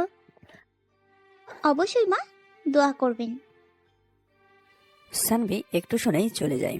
রুমে গিয়ে ভাবতে থাকে, এবার কি মেনে নেওয়া উচিত? আবার মনে হয় 7টা বছর কষ্ট দিয়েছে আমাকে, আর মাত্র 3 দিন হলো, এখন এত পরিবর্তন কেন আমার মনে? না, আমাকে আরো শক্ত হতে হবে। রাত তখন প্রায় 8টা। সিয়াম বাসায় গিয়ে ব্যাগটা রাখে, তারপর জিনিসপত্রগুলো বের করে ব্যাগ থেকে। সিয়ামের মনটা খারাপ। নেহা সেই রকমের ঝাড়ি দিয়েছে, আর নাম্বার তো দেয়নি। অন্তত নাম্বার পেলে ভালো হতো, লেগে থাকতে পারতাম। এগুলো ভাবতে থাকে আর ব্যাগ থেকে জিনিসগুলো বের করে। হঠাৎ একটা চিরকুট দেখতে পাই ব্যাগের ভিতর। চিরকুটটা বের করে পড়তে থাকে সিয়াম। গাধা কোথাকার, নাম্বার কেউ ওইভাবে চায়? একটু স্টাইলিশ ভাবেও বলতে পারেন না? কালকে আমার কলেজের সামনে আসবা, বয়ফ্রেন্ডের সাথে পরিচয় করিয়ে দেব। হতাশ হয়ে চিঠিটা রেখে দেয় সিয়াম। প্রথমে ভেবেছিল নাম্বারটা নিচে দেওয়া আছে, পুরোটা পড়ে দেখে বয়ফ্রেন্ডের সাথে দেখা করিয়ে দিবে। শালার, প্রেম করার আগেই ছেঁকা খেলাম, আমার দ্বারা কিছুই হবে না। তবে মেয়েটা ভালো ছিল, এইসব ভাবে সিয়াম। কালকে সে কলেজ যাবে, চিন্তা করে অন্তত ওদের পক্ষে হতে ট্রিট তো পাবে। ক্র্যাশের বয়ফ্রেন্ড ট্রিট দিবে, স্যাকাপাটি হিসাবে হলেও যেতে হবে। সিয়াম বিছানায় গা এলিয়ে দিতেই ঘুমিয়ে পড়ে। ওদিকে সানবীরও বেশ ক্লান্ত, সেও ঘুমিয়ে পড়ে। নীলিমা খাওয়ার জন্য ডাকতে এসে দেখে সানবীর ঘুমাচ্ছে, তাই আর বিরক্ত করে না, নিজেও না খেয়ে ঘুমিয়ে পড়ে। হঠাৎ গভীর রাতে ঘুম ভেঙে যায় সানবীর। নীলিমার দিকে তাকায় সে, একদম বাচ্চাদের মতো করে ঘুমাচ্ছে নীলিমা। সানবীর নীলিমার গালে হাত রাখে। নীলিমা কেঁপে ওঠে, ঘুম ভেঙে যায় তার, তবুও চোখ বন্ধ করে রাখে। সানবীর নীলিমার মাথায় হাত বুলিয়ে দেয়। নীলিমার চুলগুলো খুব ভালো লাগে সানবীর, বলতে পারেন চুল দেখেই প্রেমে পড়েছিল। সানবীর আলতো করে একটা চুমু দেয় কপালে, তারপর শুয়ে পড়ে আবারও। নীলিমার চোখ দিয়ে পানি বের হয়ে যায়। সে জানে সানবীর তাকে কতটা ভালোবাসে। শুধু এই জেদের কারণে আজ সানবীর তার থেকে দূরে, অনেক দূরে।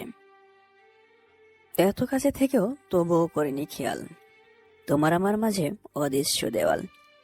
তোমাকেই বুঝি খুঁজেছি আমি এতকাল, এক ঝলকে বদলে গেল আমার দিনকাল। পরের দিন নীলিমা ঘুম থেকে উঠে সানবীরের গালে একটা কিস করে গোসল করতে চলে যায়। সানবীর তখনও ঘুমাচ্ছে। নীলিমা গোসল করে রুমে এসে দেখে সানবীর এখনো ঘুমাচ্ছে। গতকাল রাতের কথা ভুলে যায় সে। সানবীর যে তাকে চর মেরেছে সেটা যেন একটা স্বপ্ন ছিল, এমন একটা ভাব। অবশ্য মনে রাখার কথাও না। সানবীরকে তো কত চর মারছে তার কোনো হিসেবই নেই। চর খাওয়ার পর বাচ্চাদের মতো গালে হাত দিয়ে দাঁড়িয়ে থাকার দৃশ্যটা মনে পড়তেই হেসে ওঠে নীলিমা। রান্নাঘরে চলে যায় সে, গিয়ে দেখে শাশুড়ি মা রান্না করতেছে। ছুটে গিয়ে সরিয়ে দেয় তাকে। মা, আপনি কেন কাজ করছেন? আর করবেন না, এসব এখন থেকে আমি করব সব কাজ। তুমি পারবে না মা? এখনকার মেয়েরা এসব পারে না। মা, আপনি আছেন তো, শিখে নেব, শুধু একটু একটু দেখিয়ে দেবেন। হুম, আচ্ছা শিখাবো, এখন সরো, তুমি পারবে না। মা, আপনি দেখিয়ে দিন, আমি রান্না করি। আচ্ছা। দুজনে মিলে রান্না করে। রান্না শেষে দেখে সানবীর এখনো ঘুমিয়ে আছে। সেই রাগ হয় নীলিমার। গ্লাসে করে পানি নিয়ে আসে। মনের ভিতর দুষ্টুমি কাজ করছে তার। একবার ভাবতেছে করবে, আবার ভাবছে করবে না। শেষমেশ ঠিক করে একটু মজা করে যায়। সানবীর লুঙ্গির উপর কিছুটা পানি ঢেলে দেয় নীলিমা, তারপর ডাকতে থাকে সানবীরকে। এই ওঠো না শানভি। কি হয়েছে? এগুলো কি? কোনগুলা কি? তোমার লুঙ্গি ভেজে কেন? মানে কই কি, কোথায় ভিজে? এই তুমি বিছানায় ইয়ে করো নাই তো আবার? বলেই মুখ লুকিয়ে হাসে। সানবীর বোকার মতো তাকিয়ে থাকে, বুঝতে পারে না কি হলো এটা। আস্তে করে বলে, আমি তো কিছুই করি নাই। তাহলে? তাহলে তাহলে এত কিছুই না, আমি পানি ঢেলে দিছি। ঘুম থেকে উঠতে এত দেরি হয় কেন? বলেই দৌড় দেয়, কিন্তু এগুতে পারে না। সানবীর হাতটা ধরে ফেলে, তারপর এক ঝটকায় ফেলে দেয় বিছানার উপর। তারপর বাকি পানিটুকু গ্লাস থেকে নীলিমার উপর ঢেলে দিয়ে চলে যায় সানবীর। নীলিমা বুঝতে পারল না সে কি এটা রাগ করে করলো নাকি ভালোবেসে। যাই করুক না কেন তাতে আমার কি, এখন আমাকে কাপড় চেঞ্জ করতে হবে। ধুর, সানভীর নিজেও জানে না কেন করলো এটা। নীলিমা ড্রেস চেঞ্জ করতে থাকে আর সানভীর গোসল করে। ওদিকে সিয়াম বেচারের অবস্থা খুবই করুণ, কান্না করে অবস্থা শেষ করে ফেলেছে। স্যাঁকা টিট খাবে আজকে। সকাল সকাল গোসল করে পারফিউম মেরে জেল দেয় চুলে, তারপর হেয়ার স্প্রে মেরে বের হয় সিয়াম। পকেটে টাকা নাই না খুব একটা, ডেটিং এ গেলে না হয় টাকা নেওয়া যেত, কিন্তু যাবে তো স্যাঁকা পার্টিতে। বাইকটা নিয়ে বেরিয়ে যায় সিয়াম। নেহা অপেক্ষা করছে অনেকক্ষণ ধরে। এমন সময় সিয়াম গিয়ে দাঁড়ায় নেহার সামনে। নেহা বাইকে ওঠে। সিয়াম প্রশ্ন করে, তুমি একা কেন? বয়ফ্রেন্ড কই আর বাইকে কেন উঠলা? বয়ফ্রেন্ড দেখলে তো মাইন্ড করবে। না, মাইন্ড করবে না, ও তো রেস্টুরেন্টে থাকবে। আচ্ছা চলো। সিয়ামের রাগ হয় বেশ, জোরে জোরে ব্রেক কষে সে। বয়ফ্রেন্ড থাকা সত্ত্বেও আরেকজনের বাইকে উঠছে, মজা দেখাবো আজকে, সিয়াম মনে মনে বলে। সারা রাস্তা ব্রেক কষতে কষতে যায় সিয়াম। রেস্টুরেন্টের সামনে এসে থামে। মনে মনে বেশ খুশি হয় সিয়াম, যাক খাওয়া দাওয়া ভালোই হবে। নেহা আগে ঢোকে একটা চেয়ারে বসে। সিয়াম দেখে কেউ নাই সেখানে।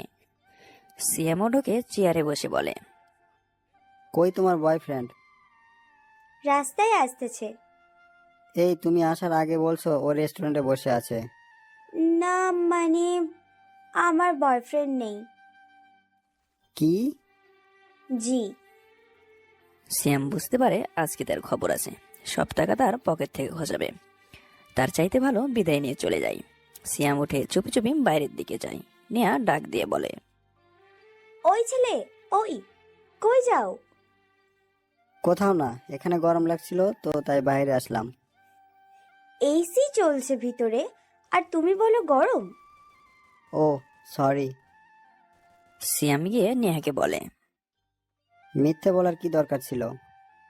মিথ্যা না বললে তো পকেট ভর্তি টাকা নিয়ে আসতে ডেটিং করার জন্য, তাই বলি নাই। মানে? মানে আমি জানি মিস্টার শিয়ামের পকেটে টাকা নাই, ট্রিট খেতে চলে আসছে গার্লফ্রেন্ডের। বয়ফ্রেন্ড ট্রিট দিবে। মানে? মানে বুঝো না কিছু? বুঝলাম না তো, বুঝিয়ে বলো। মানে আই লাভ ইউ। সিয়ামের চোখে অন্ধকার দেখতেছে। একদিনেই প্রেম, সিয়ামের বিশ্বাসই হচ্ছে না ব্যাপারটা। তাই সে নেহার হাতটা ধরে এটা বোঝার জন্য যে এটা সত্য নাকি মিথ্যা। কিন্তু নেহা বলে ওঠে, ওই লুচ্চা, আই লাভ ইউ বলছি আর হাত ধরা শেষ, যা তোর সাথে ব্রেকআপ। বলেই বেরিয়ে যায় রেস্টুরেন্ট থেকে। সিয়াম আবালের মতো হা করে তাকিয়ে থাকে, বুঝতে পারে না এটা কি হলো হঠাৎ করে। মাথায় হাত দিয়ে ভাবতে থাকে, কি করলাম, হাতটা তো চেক করার জন্য ধরছি আর তাতেই বেকআপ। এমন সময় নেহা আবারও এসে সিয়ামের হাতটা ধরে হাঁচকা টান দিল। তারপর টানতে টানতে নিয়ে বাইকে বসালো। নেহা পেছনে বসলো। নেহা সিয়ামকে জড়িয়ে ধরলো, তারপর বলল, নদীর পাড়ে যাবো চলো। আচ্ছা। নেহা পেছনে বসে আছে। ছেলেটার বোকামি দেখে। তার কত ইচ্ছে ছিল সাহসী একটা ছেলের সাথে প্রেম করবে, তা না উল্টো একটা বোকা ভিতুর ডিমের সাথে প্রেম করতেছে। সিয়াম কিছুই বুঝতে পারে না। একবার আই লাভ ইউ বলে, আবার বলে বেকআপ, আবার জড়িয়েও ধরে। কিছুই বুঝি না, মেয়ে নাকি অন্য কিছু। যাই হোক, ভালোই হয়েছে, একটা রাগী গার্লফ্রেন্ড তো পেয়ে গেলাম। স্যাকা খাইতে এসে গার্লফ্রেন্ড পাইলাম। মনে মনে সেই রকমের খুশি হয় সিয়াম। একটা শান্তশিষ্ট পুকুর পাড়ে গিয়ে বসে তারা। তোমাকে নদীর পাড়ে নিয়ে যেতে বলছি, পুকুর পাড়ে না। ঢাকা শহরে নদী কই পাবো? এর জন্য তো ঢাকার বাইরে যেতে হবে। ও তাহলে থাক, এটাই ঠিক আছে। হুম। নেহা উঠে গিয়ে সিয়ামকে বলে, কান ধরো। কেন? ধরতে বলছি ধরো, এত কথা কেন বলো? সিয়াম কানে ধরে। তারপর নেহা বলে, এবার বলো আমি তোমাকে ভালোবাসি। আমি তোমাকে ভালোবাসি। জোরে বলো। আমি তোমাকে ভালোবাসি। এবার চোখ বন্ধ করো। সিয়াম বুঝতে পারে না কি হচ্ছে তার সাথে এসব। সিয়াম চোখ বন্ধ করে। নেহা আলতো করে সিয়ামের ঠোঁটে একটা কিস করে, তারপর জড়িয়ে ধরে সিয়ামকে। সিয়ামের হার্টবিট 10 গুণ বেড়ে গেছে। এটা স্বপ্ন নাকি সত্য বুঝতে পারছে না সে। নীরব দর্শকের মতো শুধু দেখতেছে কি হয়। তারপর দুজনে অনেকক্ষণ আড্ডা দিয়ে বাড়ি চলে যায়। ওদিকে সানবীর গোসল শেষ করে এসে খাবার টেবিলে যায়। গিয়ে দেখে নীলিমা বসে আছে। সানবীরকে দেখে উঠে দাঁড়ায়। সানবীরের বাবা মা সবাই ওখানে। নীলিমা সবাইকে খাবার দেয়, সানবীরকেও দেয়। তুমিও বসো, একসাথে খেয়ে নাও। নীলিমা বিশ্বাস করতে পারে না সানবীর সব বলতেছে। অবশ্য সানবীর শুধু বাবা মাকে খুশি করার জন্য কথাটা বলেছে। নীলিমা সবাইকে খাবার দিয়ে নিজেও বসে পড়ে। তারপর খাওয়া দাওয়া শেষ করে সানবীর উঠতে যাবে, তখন নীলিমা বলে, দই আছে, বসুন। নীলিমা ফ্রিজ থেকে দই বের করে সানবীর প্লেটে দেয়। সানবীর দই অনেক প্রিয়। নীলিমার দিকে একবার তাকায়, তারপর দইটুকু শেষ করে রুমে চলে যায়। এভাবে সারাদিন রুমে বসে থাকতে তার ভালো লাগে না। সানবীর রুমে বসে বসে ভাবতে থাকে, কবে যে অফিস যাব, এই বোরিং লাইফ আর ভালো লাগে না। আজকে বউয়ের সাথে একটু রোমান্স করব, তবে আমি তো ওকে বউ হিসাবে মানি না। তাহলে ভাবতে ভাবতে হারিয়ে যায় সানবীর ভাবনার জগতে। হঠাৎ নীলিমার ডাকে সানবীর ঘোর কাটে। এই যে শুনছো, হুম। আজকে একটু শপিং এ নিয়ে যাবা? ছোটকে নিয়ে যাও, আমি কেন? চলো না। আচ্ছা, বিকেলে যাব। Thank you. নীলিমা খুশি হয়ে জড়িয়ে ধরে সানবীরকে। সানবীর নিজেকে ছাড়িয়ে নিয়ে বাইরে চলে যায়। নীলিমা মনে মনে বলে, হয়ে যাবে, তুমি তো চিনো না আমাকে, ভালোবেসে তোমাকে আপন করে নিব। যতটা কষ্ট দিয়েছি তোমাকে তার চাইতে বেশি ভালোবেসে দিব। তুমি তখন আর ফিরিয়ে দিতে পারবে না, হয়তো ফিরিয়ে দেওয়ার সুযোগটাই পাবে না। তবে জেনে রেখো, তুমি আমারই হবে। কিন্তু নীলিমা তো জানে না সে সানবীর হয়ে গেছে সেই কবেই। ভালোবাসার মানুষকে ঘৃণা করা যায় না, শুধু বাইরে বাইরে একটা ভাব দেখানো হয় যে তাকে ঘৃণা করি, কিন্তু ভিতর থেকে যে ভালোবাসে সে কোনোদিন তার ভালোবাসার মানুষকে ঘৃণা করতে পারে না। সানভিও পারেনি, শুধু বাইরে দেখাচ্ছে সে তাকে ভালোবাসে না, কিন্তু ভিতরটা বারবার বলে সানবীর ফিরে যা, সে তো এখন তোর বউ। আবার বিবেক তাকে বলে, কেন ফিরে যাবি, মনে নেই কি কি করছিল তোর সাথে, প্রতিশোধ নে প্রতিশোধ। এইসব কথার ভিড়ে আজ সানবীর দোটানায় পড়ে গেছে। দুপুর 2টার দিকে সানবীর বাসায় ফিরে কলিং বেল বাজাতেই দরজা খুলে দেয় নীলিমা। সানবীর নিজের রুমে যায়, তারপর ফ্রেশ হয়ে এসে খাওয়ার টেবিলে বসে। খাওয়া দাওয়া শেষ করে রুমে গিয়ে ঘুমানোর প্রস্তুতি নিচ্ছে, তখন নীলিমা এসে দরজা বন্ধ করে দেয়। সানবীর চুপচাপ দেখে সে কি করে। নীলিমা এসে তার পাশে শুয়ে পড়ে, তারপর হাতটা ধরে বলে, খাওয়া শেষ করে রুমে গিয়ে ঘুমানোর প্রস্তুতি নিচ্ছে, তখন নীলিমা এসে দরজা বন্ধ করে দেয়। সানবীর চুপচাপ দেখে সে কি করে। নীলিমা এসে তার পাশে শুয়ে পড়ে, তারপর হাতটা ধরে বলে, শানবি, আমি তোমাকে ভালোবাসি। কিসের ভালোবাসা? আমি তোমাকে সত্যি এখন ভালোবাসি, তখন বাসতাম না, কিন্তু এখন আমাদের বিয়ে হয়েছে। এখন কেন এত দূরে তুমি শানবি? নীলিমা দেখো, একটা কথা বলি, বিয়েটা কিন্তু জোর করে হয়েছে। আমি একটা বাজে সাহায্য নিয়েছি তোমাকে বিয়ে করার জন্য, তা না হলে জীবনে আমাদের বিয়ে হতো না। তাহলে এখন কি চাও? দুইজন দুই মেরুর হয়ে থাকতে? আমি জানি না কিছু, আমি ঘুমাবো। আচ্ছা ঘুমাও, অন্তত তোমার বুকে মাথা রেখে ঘুমানোর অধিকারটা দাও। সানবি কিছুক্ষণ চুপ থেকে বলে, আচ্ছা ঘুমাও। নীলিমা মনে মনে বলে, কেবল বুকের উপর অধিকার নিয়েছি, এরপর ভেতরে নিব। নীলিমা সানবীরের বুকের উপর মাথা রেখে নিশ্চিন্তে ঘুমিয়ে যায়। সানবীর মনটাও একটু শান্তি পায়। সন্ধ্যার দিকে ঘুম ভাঙে দুজনের। নীলিমা বাথরুমে ঢোকে। সানবীরেরও গোসল করার দরকার, কিন্তু বাথরুম তো একটাই। দরজার টোকা দেয় সানবীর। নীলিমা তাড়াতাড়ি আসো, গোসল করব। হয়ে গেছে, চলে আসো। নীলিমা দরজা খুলে দেয়। সানবীর ভিতরে ঢুকে পড়ে, কিন্তু ভিতরে ঢুকে যা দেখে তা দেখার জন্য মোটেও প্রস্তুত ছিল না সানবীর। আগেই বলে রাখি, সবটাই কিন্তু আপনাদের আনন্দ দেওয়ার জন্য, খারাপ মাইন্ডে নিলে আমরা দায়ী না। সানবীর বাথরুমে গিয়ে দেখে নীলিমা গোসল করে শাড়িটা পরার চেষ্টা করতেছে, কিন্তু পারতেছে না। সানবীর খুব ভালো করে দেখে নীলিমা কেন পারছে না। ছোটবেলা মায়ের কাছ থেকে সানবীর কাপড় পরানো শিখেছিল, তার খুব ইচ্ছা নিজের বউকে শাড়ি পরিয়ে দিবে। এখন তো মনে হচ্ছে সুযোগটা চলে এসেছে।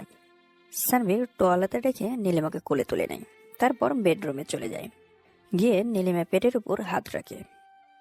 নীলিমা কেঁপে ওঠে, কিন্তু এবার কাঁপাকাঁপি বন্ধ করে সানভীর কাপড়টা নীলিমাকে পরিয়ে দেয়। তারপর সানভীর বাথরুমের দিকে যায়। নীলিমা হাতটা ধরে ফেলে। সানভীর কানের কাছে মুখটা এনে বলে, ভালোই তো, শাড়ি পরাতে পারো। এরপর থেকে প্রতিদিন তুমি শাড়ি পরিয়ে দেবা। কি? জি বলো, পরিয়ে দিবা। না, আমি পারবো না। কেন? প্রেমে পড়ে যাবা সেই ভয়ে? সানভীর মনে মনে বলে, প্রেমে তো সেই কবেই পড়েছি, আজ আবার নতুন করে পড়বো কিভাবে? এখনো তো আর উঠতেই পারিনি। কি হলো মিস্টার সানভি, বলেন রাজি কিনা, নাকি প্রেমে পড়ে যাওয়ার ভয়ে পরিয়ে দেবেন না, কোনটা? ওকে, ঠিক আছে, আমি প্রতিদিন শাড়ি পরিয়ে দিব। নীলিমা খুশি হয়ে সানভীরের গালে একটা কিস করে পালিয়ে যায়। সানভীর একটু হেসে বাথরুমে চলে যায়। গোসল শেষ করতে করতে নীলিমা তৈরি হয়ে যায়। সানভি বাথরুম থেকে বের হয়ে নিজেও তৈরি হয়, তারপর নিচে যায়। নীলিমা ওখানেই আছে মায়ের কাছে। মাকে জানিয়ে দুজনে বের হয় বাড়ি থেকে। নীলিমাকে দেখে আজ বারবার ক্যাশ খাচ্ছে সানভীর। কালো শাড়ি, ঠোঁটে হালকা করে লিপস্টিক দেওয়া, হাতে কাঁচের চুড়ি। দুজনে হাঁটতে হাঁটতে রাস্তায় চলে আসে। গাড়িতে যাবে না আজকে, রিকশায় যাবে। রাত্রিবেলা ঢাকা শহরটা রিকশা ঘুরে দেখার ইচ্ছেটা খুব প্রবল সানভীর। তাও আবার পাশে যদি থাকে সুন্দরী বউ, তাহলে তো কথাই নেই। রিকশায় ওঠে তারা। রিকশা চলছে তার আপন গতিতে। নীলিমা আস্তে করে তার মাথাটা সানভীর কাঁধে রাখে। সানভীর একটু কেমন করে জানি তাকায়। ফিরিয়ে দিতে চাইলেও পারে না, কারণ এই অধিকারটা সে তাকে দিয়েছে। নীলিমা একটু একটু করে তার মনে দখল করে নিচ্ছে আবারও। ব্যাপারটা মেনে নিতে কষ্ট হচ্ছে সানভীর। তবে এর চাইতে বেশি কষ্ট হচ্ছে এটা ভেবে যে এত কাছে থেকেও সে আজ দূরে। নীলিমা সানভীরের সাথে লেপ্টে বসে। শীত শীত লাগছে তার। সানভীর তার চাদরে জড়িয়ে নেয় নীলিমাকে। ভালোবাসার চাদরে ঢাকা পড়ে যায় কুয়াশাগুলো। হঠাৎ সানভীর নিজের অজান্তে নীলিমার কপালে একটা চুমু দেয়। নীলিমা অবাক হয়ে তাকিয়ে দেখে। তারপর সানভীরের কাঁধে মাথা দিয়ে চোখটা বন্ধ করে ফেলে। সানভীর মনে মনে বলে, একটু বেশি ইমোশনাল হয়ে পড়েছি, মায়া কাটাতে হবে। আর নীলিমা ভাবতেছে, কি হলো এটা? সে কি তবে আমাকে মেনে নিল নাকি ভুল করে? যাই হোক, আস্তে আস্তে সব হবে। সে আমার হবেই। রিক্সা তার আপন গতিতে চলতেছে। রাতের ঢাকা শহর উপভোগ করছে দুজনে। প্রায় আধা ঘন্টা পর তারা মলে গিয়ে পৌঁছালো। নীলিমা গিয়ে অনেক কিছু কিনলো, আর সানভীর জন্য একটা নীল পাঞ্জাবি। কেনাকাটা শেষ করে দুজনে বাসায় ফিরল। রুমে ঢুকেই সানভীর বিছানায় শুয়ে পড়ল, আর ওভাবেই ঘুমিয়ে গেল। নীলিমা চুপচাপ তার পাশে গিয়ে শুয়ে পড়ল। সানভীরের বুকে মাথা রাখতেই একটা অস্থিরতা অনুভব করতে লাগলো নীলিমা। সানভীর নীলিমাকে জড়িয়ে ধরল। যেহেতু সে ঘুমাচ্ছে, তাই আর কিছু জানা নেই কি করছে সে। নীলিমাও পরম শান্তিতে ঘুমিয়ে গেল। রাত তখন 10টা মাত্র। দুজনেই ঘুমাচ্ছে। ওদিকে সিয়াম বেচারা অপেক্ষা করছে নেহার জন্য তার বাসার নিচে। মেয়েটা বলেছে দেখা করবে, তাই খুব ভয় লাগতেছে তার। রাস্তায় দাঁড়িয়ে দাঁড়িয়ে নেহার জানালার দিকে তাকাচ্ছে। কিছুক্ষণ পর নেহা বাইরে আসলো, এসে সিয়ামকে জড়িয়ে ধরে। তারপর বেঞ্চে বসে দুজনে। কি সব পাগলামি করো বলো তো? এত রাতে ডাকার কোনো মানে হয়? তোমাকে খুব দেখতে ইচ্ছে করছিল। পাগলি একটা। পাগল, তোমার জন্য একটা জিনিস আছে। কি? চোখ বন্ধ করো। করলাম, তারপর? নেহা আলতো করে একটা কিস করে সিয়ামের গালে। আমি একটা দিব? কোথায় দিবা? যেখানে বলবা। ওকে, তাহলে লিপ কিস করি। তারপর দুজনের কাছে গিয়ে একটা ডিপ লিপ কিস করে। এরপর সিয়াম চলে যাওয়ার জন্য পা বাড়ায়। নেহা পিছন থেকে হাতটা টেনে ধরে বেঞ্চে বসিয়ে বলে, তোমার না বিরিয়ানি পছন্দ, না খেয়েই চলে যাবে? আজকে কত কি খেলাম, পেট ভর্তি হয়ে গেছে। ওই শয়তান, মার খাবি? না, বিরিয়ানি খাবো, আর ঝাল লাগলে ওইটা খাবো। নেহা সিয়ামকে একটা আলতো করে থাপ্পড় মারে। তারপর বলে, বসো। তুমি খাইয়ে দিলে খাবো। ওকে, হাঁ করো, আমি খাইয়ে দিচ্ছি। সিয়ামকে নেহা নিজের হাতে খাইয়ে দেয়। সিয়ামও নেহাকে খাইয়ে দেয়। হঠাৎ নেহা সিয়ামের আঙ্গুলে কামড় দেয়। সিয়াম ব্যথা পেয়ে নেহার আঙ্গুলটা চুষতে থাকে ছোট বাচ্চাদের মতো। নেহার শরীরটা শিরশির করে ওঠে। সিয়ামকে জড়িয়ে ধরে সে। তারপর পানির বোতলটা রেখে দৌড়ে তার রুমে চলে যায়। সিয়ামও তার বাসায় চলে আসে। পরের দিন নীলিমার ঘুমটা আগে ভাঙে। শাড়িটা ঠিক করে বাথরুমে চলে যায়। গোসল করা দরকার। সানভীর ঘুম ভাঙেনি এখনো। নীলিমা গোসল শেষ করে এসে দেখে সানভীর ঘুমিয়ে আছে। একটু দুষ্টুমি করার ইচ্ছা হয় তার। সানভীর মুখের কাছে গিয়ে ভেজা চুলগুলো ছেড়ে দেয়। হালকা হালকা পানি গড়িয়ে পড়ে সানভীর মুখের উপর। সানভীর ঘুমটা ভেঙে যায়। সানভীর নীলিমার ঘাটটা ধরে তার কাছে নিয়ে আসে। কানের কাছে মুখটা এনে বলে, আমি বলছি না আমি তোমাকে ভালোবাসি না, তাহলে কেন বারবার বইয়ের মতো আচরণ করো? তোমার আমাকে ভালোবাসতে হবে না, আমি আদায় করে নেব তোমার ভালোবাসা। যেমনটা আমাকে বিয়ে করেছো ঠিক সেইভাবে। মানে কি, আমাকে আবার তুমি ধর্ষণ করবে নাকি? ধুর শয়তান। নীলিমা হেসে চলে যায় রান্নাঘরে। গিয়ে মায়ের সাথে রান্না শিখে। সানভীর উঠে ফ্রেশ হয়। নীলিমা রান্না শেষ করে সানভীকে ডাকতে যায়। ঘরে ঢোকার সময় হঠাৎ হোঁচট খায় সে। চোখটা বন্ধ করে ফেলে, কারণ বড়সড় একটা ব্যথা পেতে চলেছে সে। হঠাৎ সে থেমে যায়। কি ব্যাপার, বললাম না কেন? ভয় কাটিয়ে চোখটা খুলতেই দেখে সানভীর তাকে ধরে আছে। নীলিমা উঠে দাঁড়ায়। দেখে চলতে পারো না? পড়ে গেলে তো নাক ফেটে আলু হয়ে যেত। দেখে চললে কি আর মিস্টার শানভি আমাকে এভাবে ধরতো? যত সব, কাকি কি বলি আমি নিজেও বুঝি না। চলো, মা খেতে রাখছে। আচ্ছা যাচ্ছি, তুমিও আসো। আমাকে তো বউ হিসেবে মানেন না, আমি না খেলেও চলবে। আপনার দায়িত্ব এখন আমাদের, তাই না খেয়ে থাকলে চলবে না। শানভি, তোমার ভালোবাসি বলাটাকে খুব মিস করি। লিমিট শেষ, আর নাই। যখন ছিল তখন আসেন নাই, এখন আর এসব বলে কি লাভ? বলেই চলে যায় সানভীর। তারপর খাবার টেবিলে গিয়ে বসে। সামনে চেয়ারে নীলিমা বসে, আর পা দিয়ে সানভীরের পায়ে লাথি দিতে থাকে নীলিমা। সানভীর ভোর কুচকে তাকায় নীলিমার দিকে। খেতে বসেও এসব সহ্য করা লাগতেছে। কিছুই বলতে পারছে না, কারণ মা বাবা পাশেই বসা তাই। আর সহ্য করতে না পেরে পা দিয়ে নীলিমার পা চেপে ধরে। সানভীর আরো জোরে চেপে ধরে। নীলিমা মাথা নিচু করে হাসে। সানভি আরো রেগে যায়, কিন্তু বাবা মা সামনে, কিছু করতে পারে না। খাওয়া শেষ করে সানভীর রুমে গিয়ে বসে। নীলিমাও যায়। নীলিমা ঢোকার সাথে সাথে সানভীর তার হাত ধরে টান মেরে বিছানায় ফেলে দেয়। তারপর বলে, এই মেয়ে, সমস্যা কি তোমার? একটু শান্তিতে থাকতে দিবে না নাকি? আমি আবার কি করলাম? কি করো নাই তাই বলো। খেতে বসেও তো তোমার যন্ত্রণা, আর ভালো লাগে না। তো আমি কি করব? আমাকে তো বউ হিসেবে মানোই না, তাহলে তুমি শাসন করার কে? হ্যাঁ মানি না, তাই আমার থেকে দূরে থাকার চেষ্টা করবা। আমি তোমাকে যা সহ্য করতে পারি না। আচ্ছা, এরপর থেকে তোমার দূরে দূরে থাকবো, হইছে? হুম। আমি ভাবছিলাম তুমি আমাকে ভালোবাসো, কিন্তু না, ধর্ষক কখনো কাউকে ভালোবাসতে পারে না। নীলিমা রাগ করে চলে যায় ওয়াশরুমে। ভীষণ কান্না পায় তার। কি দোষ ছিল তার? বারবার একই কথায় তার মাথায় ঘুরপাক খাচ্ছে। সানভীর থেকে দূরে থাকতে হবে। কেন বেহার মতো ঘুরি তার পিছনে? আমারও তো একটা পার্সোনালিটি আছে। পার্সোনালিটি? 60 বছর ধরে পার্সোনালিটি ধুয়ে মুছে দিয়ে রাস্তায় সবার সামনে থাপ্পড় খেত। তখন তার একবারও মনে হয়নি তারও পার্সোনালিটি আছে। মনে হয়েছে ভালোবেসে মেরেছে। লোকে কি বলবে তাতে আমার কি? আর দুদিনের অপমানে পাল্টে গেল চিন্তা ভাবনা। নীলিমা ওয়াশরুম থেকে বের হয়ে দেখে সানভীর রুমে নেই। সে দরজা আটকে দিয়ে নিঃশব্দে কাঁদে। সারাদিন আর সানভীর দেখা মেলে না নীলিমার। চিন্তা হয় অনেক। দুপুরেও খেতে আসেনি। কোথায় গেল সে? অস্থির হয়ে ওঠে নীলিমার মন। বারবার ফোন দিতেছে, ফোনটাও বন্ধ। সন্ধ্যার পর সানভীর বাসায় ফিরে।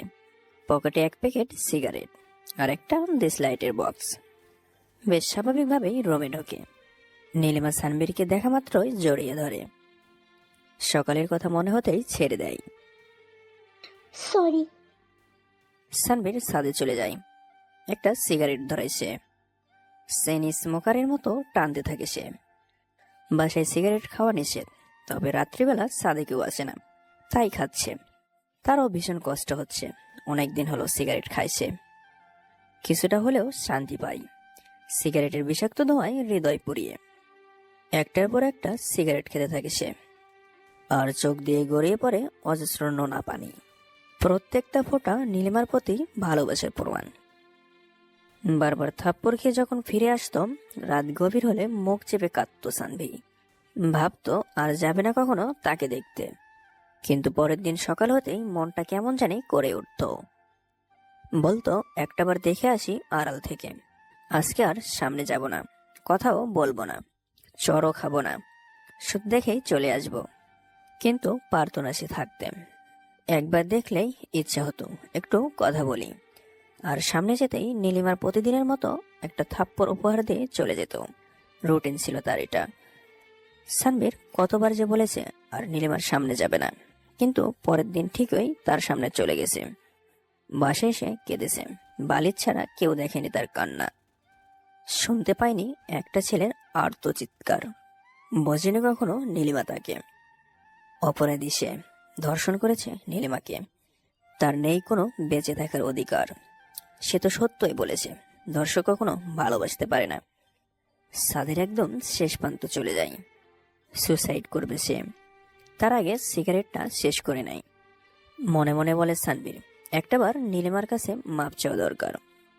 এখন না হোক, গভীর রাতে হলেও তার কপালে একটা শেষ চুমু দিয়ে তারপর পাড়ি জমাবে দূর আকাশে। প্যাকেটে এখনো 8টা সিগারেট বাকি। আরেকটা সিগারেট ধরায় সানবীর। নেশা লেগে গেছে তার। সিগারেটটা শেষ করতেই রুমে যায় সানবীর। গিয়ে শুয়ে পড়ে বিছানায়। নীলিমা খাওয়ার জন্য ডাকতে এসে দেখে সানবীর ঘুমাচ্ছে, তাই ডাকে না সে। খাবারটা রুমে এনে রেখে সেও সানবীরের পাশে শুয়ে পড়ে। কাঁপা কাঁপা কণ্ঠে ডাক দেয় নীলিমা। শানভি, শানভি, শানভি। কোনো সাড়া নেই। গভীর ঘুমে আচ্ছন্ন সে। নীলিমাও সানবীর বুকে মাথা রেখে শুয়ে পড়ে। একটা অন্যরকম অনুভূতি কাজ করে তার মধ্যে। কেন জানি মনে হয় খারাপ কিছু ঘটতে চলেছে। নীলিমাও ঘুমিয়ে পড়ে। রাত গভীর হয়ে যায়। আশেপাশে সবকিছুই স্তব্ধ, সবাই ঘুমাচ্ছে। সানবীর জেগে ওঠে। খেয়াল করে নীলিমার মাথাটা সানবীর বুকে, আর সে জড়িয়ে ধরে শুয়ে আছে। নিষ্পাপ একটা মুখ, খুবই মায়াবী। সানবীর চোখ দিয়ে পানি গড়িয়ে পড়ে। ইচ্ছা হচ্ছে না সবাইকে ছেড়ে যেতে। নীলিমার মায়াবী মুখটার দিকে তাকিয়ে ইচ্ছে হয় অনন্তকাল এভাবে তাকিয়ে থেকে কাটিয়ে দিতে পারবে সে। কিন্তু না, সেটা সে করবে না। জীবনের শেষ রাতটা আজ। মন ভরে দেখে নাই নীলিমাকে। খুব ইচ্ছে ছিল নীলিমাকে জড়িয়ে ধরে ঘুমাবে সে, কিন্তু সেই ইচ্ছেটা আর পূরণ হলো না তার। বারবার মাথায় একটা কথাই ঘোরে, ধর্ষক কখনো কাউকে ভালোবাসতে পারে না। আমি ধর্ষক, আমার বেঁচে থাকার কোনো অধিকারই নেই। অভিনয় ছিল আমার 7 বছরের ভালোবাসা। তাকে আপন করে পাওয়ার জেদটা চেপে গেছিল, তাই করেছি এসব। আমি কখনো কাউকে ভালোবাসতে পারি না, কারণ আমি ধর্ষক। চোখ দিয়ে নীরবে পানি গড়িয়ে পড়ে সানবীর। মাকে খুব দেখতে ইচ্ছে করে। নিজেকে সারিয়ে নিয়ে মায়ের রুমের দিকে পা বাড়ায় সানবীর। বাইরে থেকে মাকে দেখে চলে আসে সানবীর। শেষ ইচ্ছাটা পূরণ করে সে। নীলিমার কপালে আলতো করে একটা চুমু দেয় সে। তাকিয়ে থাকে নিষ্পাপ মুখটার দিকে, কারণ আজকে শেষ দেখা, আর হবে না কোনোদিনও দেখা। কমে যায় পৃথিবী থেকে একটা ধর্ষক, একটা অমানুষ। সানভীর বারবার নীলিমার কপালে চুমু খেতে থাকে। তারপর মনে হয় এবার সময় শেষ, আর দেরি করা ঠিক হবে না। শেষবারের মতো বলে, I love you Nila, I love you, আমাকে মাফ করে দিও। তারপর সব মায়া কাটিয়ে চলে যায় ছাদে। নীলিমার মুখটা বারবার মুখের সামনে ভেসে ওঠে। ইচ্ছে হয় বেঁচে থাকার, কিন্তু আবার মনে হয় তার সেই কথা, দর্শক কখনো ভালোবাসতে পারে না। পরক্ষণেই মোড চেঞ্জ। নেই কোনো বেঁচে থাকার অধিকার তার। সমাজের সবচেয়ে বাজে লোক হলো ধর্ষণকারী, আর সেও ওই কাতারেই পড়বে। হোক যতই ভালো মানুষ, সে ধর্ষক। হয়তো কেউ জানে না, কিন্তু তার ভিতর থেকে অপরাধ বোধ কাজ করে। এতদিন মনে হয়নি তার, যে সে একজন ধর্ষক, কিন্তু আজ নীলিমার কথাই মনে পড়ে গেল। সত্যই বলেছে সে, আমি ধর্ষণ করলাম আর আমি তাকে অবহেলা করি। সবাই জানে একটা ধর্ষক কতটা খারাপ মানুষ, কতটা নীচ। সমাজের সবচেয়ে নিচের স্তরে তাদের বসবাস, আর মন তাদের নেই বললেই চলে। কিন্তু কেউ কখনো খুঁজে দেখে না ধর্ষকের ধর্ষণের পিছনে কারণটা কি, খোঁজার চেষ্টাও করে না। কেন করবে? মেয়েরা তো আজ সবার উপরে, তাদের এক কথায় সবাই বিশ্বাস করে। কিন্তু একটা ছেলে যদি ওই কথাটাই বলে, কেউ বিশ্বাস করবে না। যাই হোক, এসব আমার ব্যাপার না, আমাকে মরতেই হবে, থাকবো না আর এই পৃথিবীতে। পকেট থেকে ব্লেডটা বের করে সানবীর। এবার বেশ কনফিউশনে পড়ে যায় সে, ছাদ থেকে লাফ দিবে নাকি ব্লেড দিয়ে হাত কাটবে, কোনটা। দারুণ একটা আইডিয়া এসে যায় মাথায়। আগে হাত কাটবে, তারপর লাফ দিবে। বাহ, নিজের মনেই প্রশংসা করে ওঠে সে।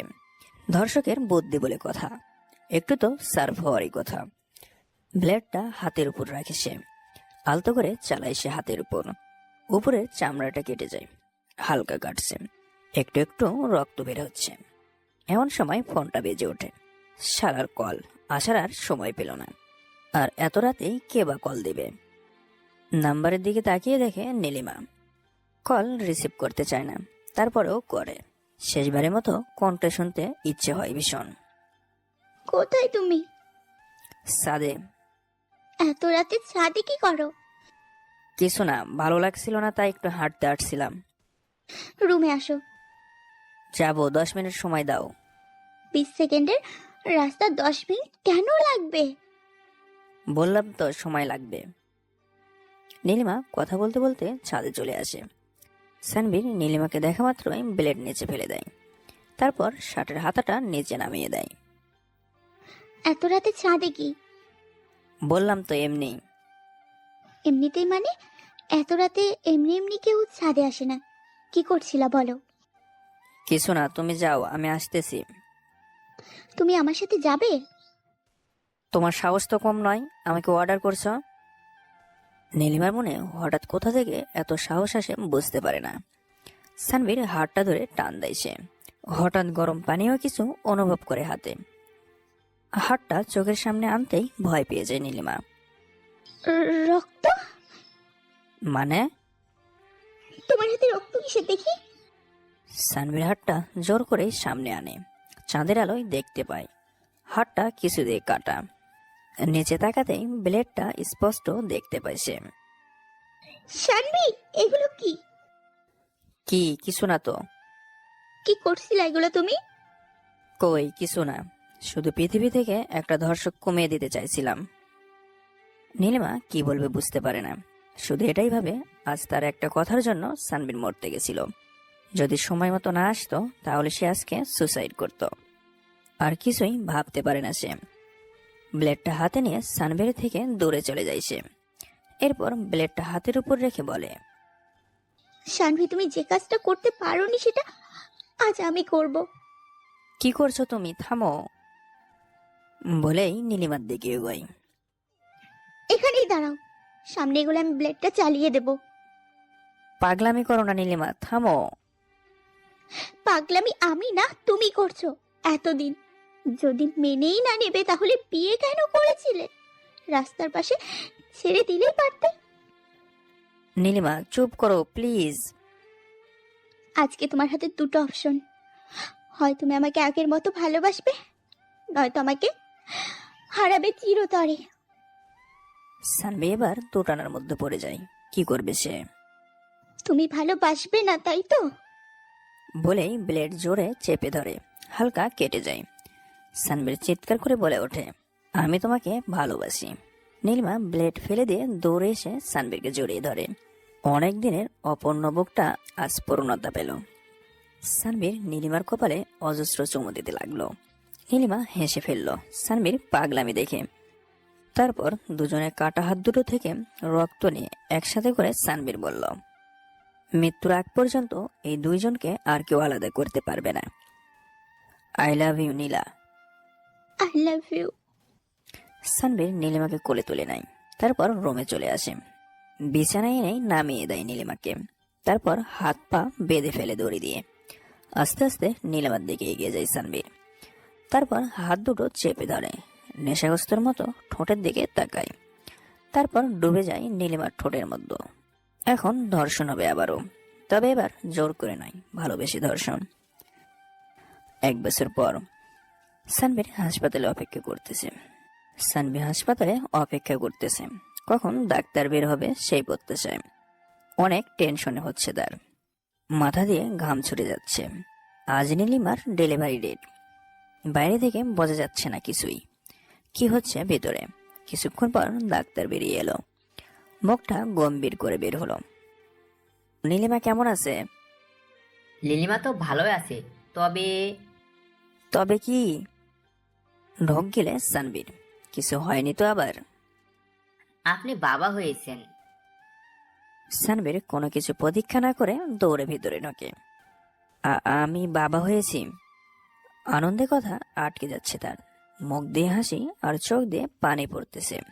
নীলিমার হাতটা ধরে একটা চুমে দেয় সে, তারপর পিচ্চিটার দিকে তাকায়। নাম কি রাখছো ওর? নীলাশা। ওর তোমার সাথে কথা নাই, কেন? কারণ আমি এখন আমার আম্মুর সাথে কথা বলবো। হুম। হেসে ওঠে দুজনে। হঠাৎ সাম্বিরের মাথায় একটা থাপ্পড় মারে কেউ। পিছনে তাকিয়ে দেখে তার বাবা। এখানে বসে থাকলে হবে, চা মিষ্টি নিয়ে আয়। সানবীর বাবাকে জড়িয়ে ধরে কেঁদে ফেলে। আজ পুরো মিষ্টির দোকান কিনে নিয়ে আসবো।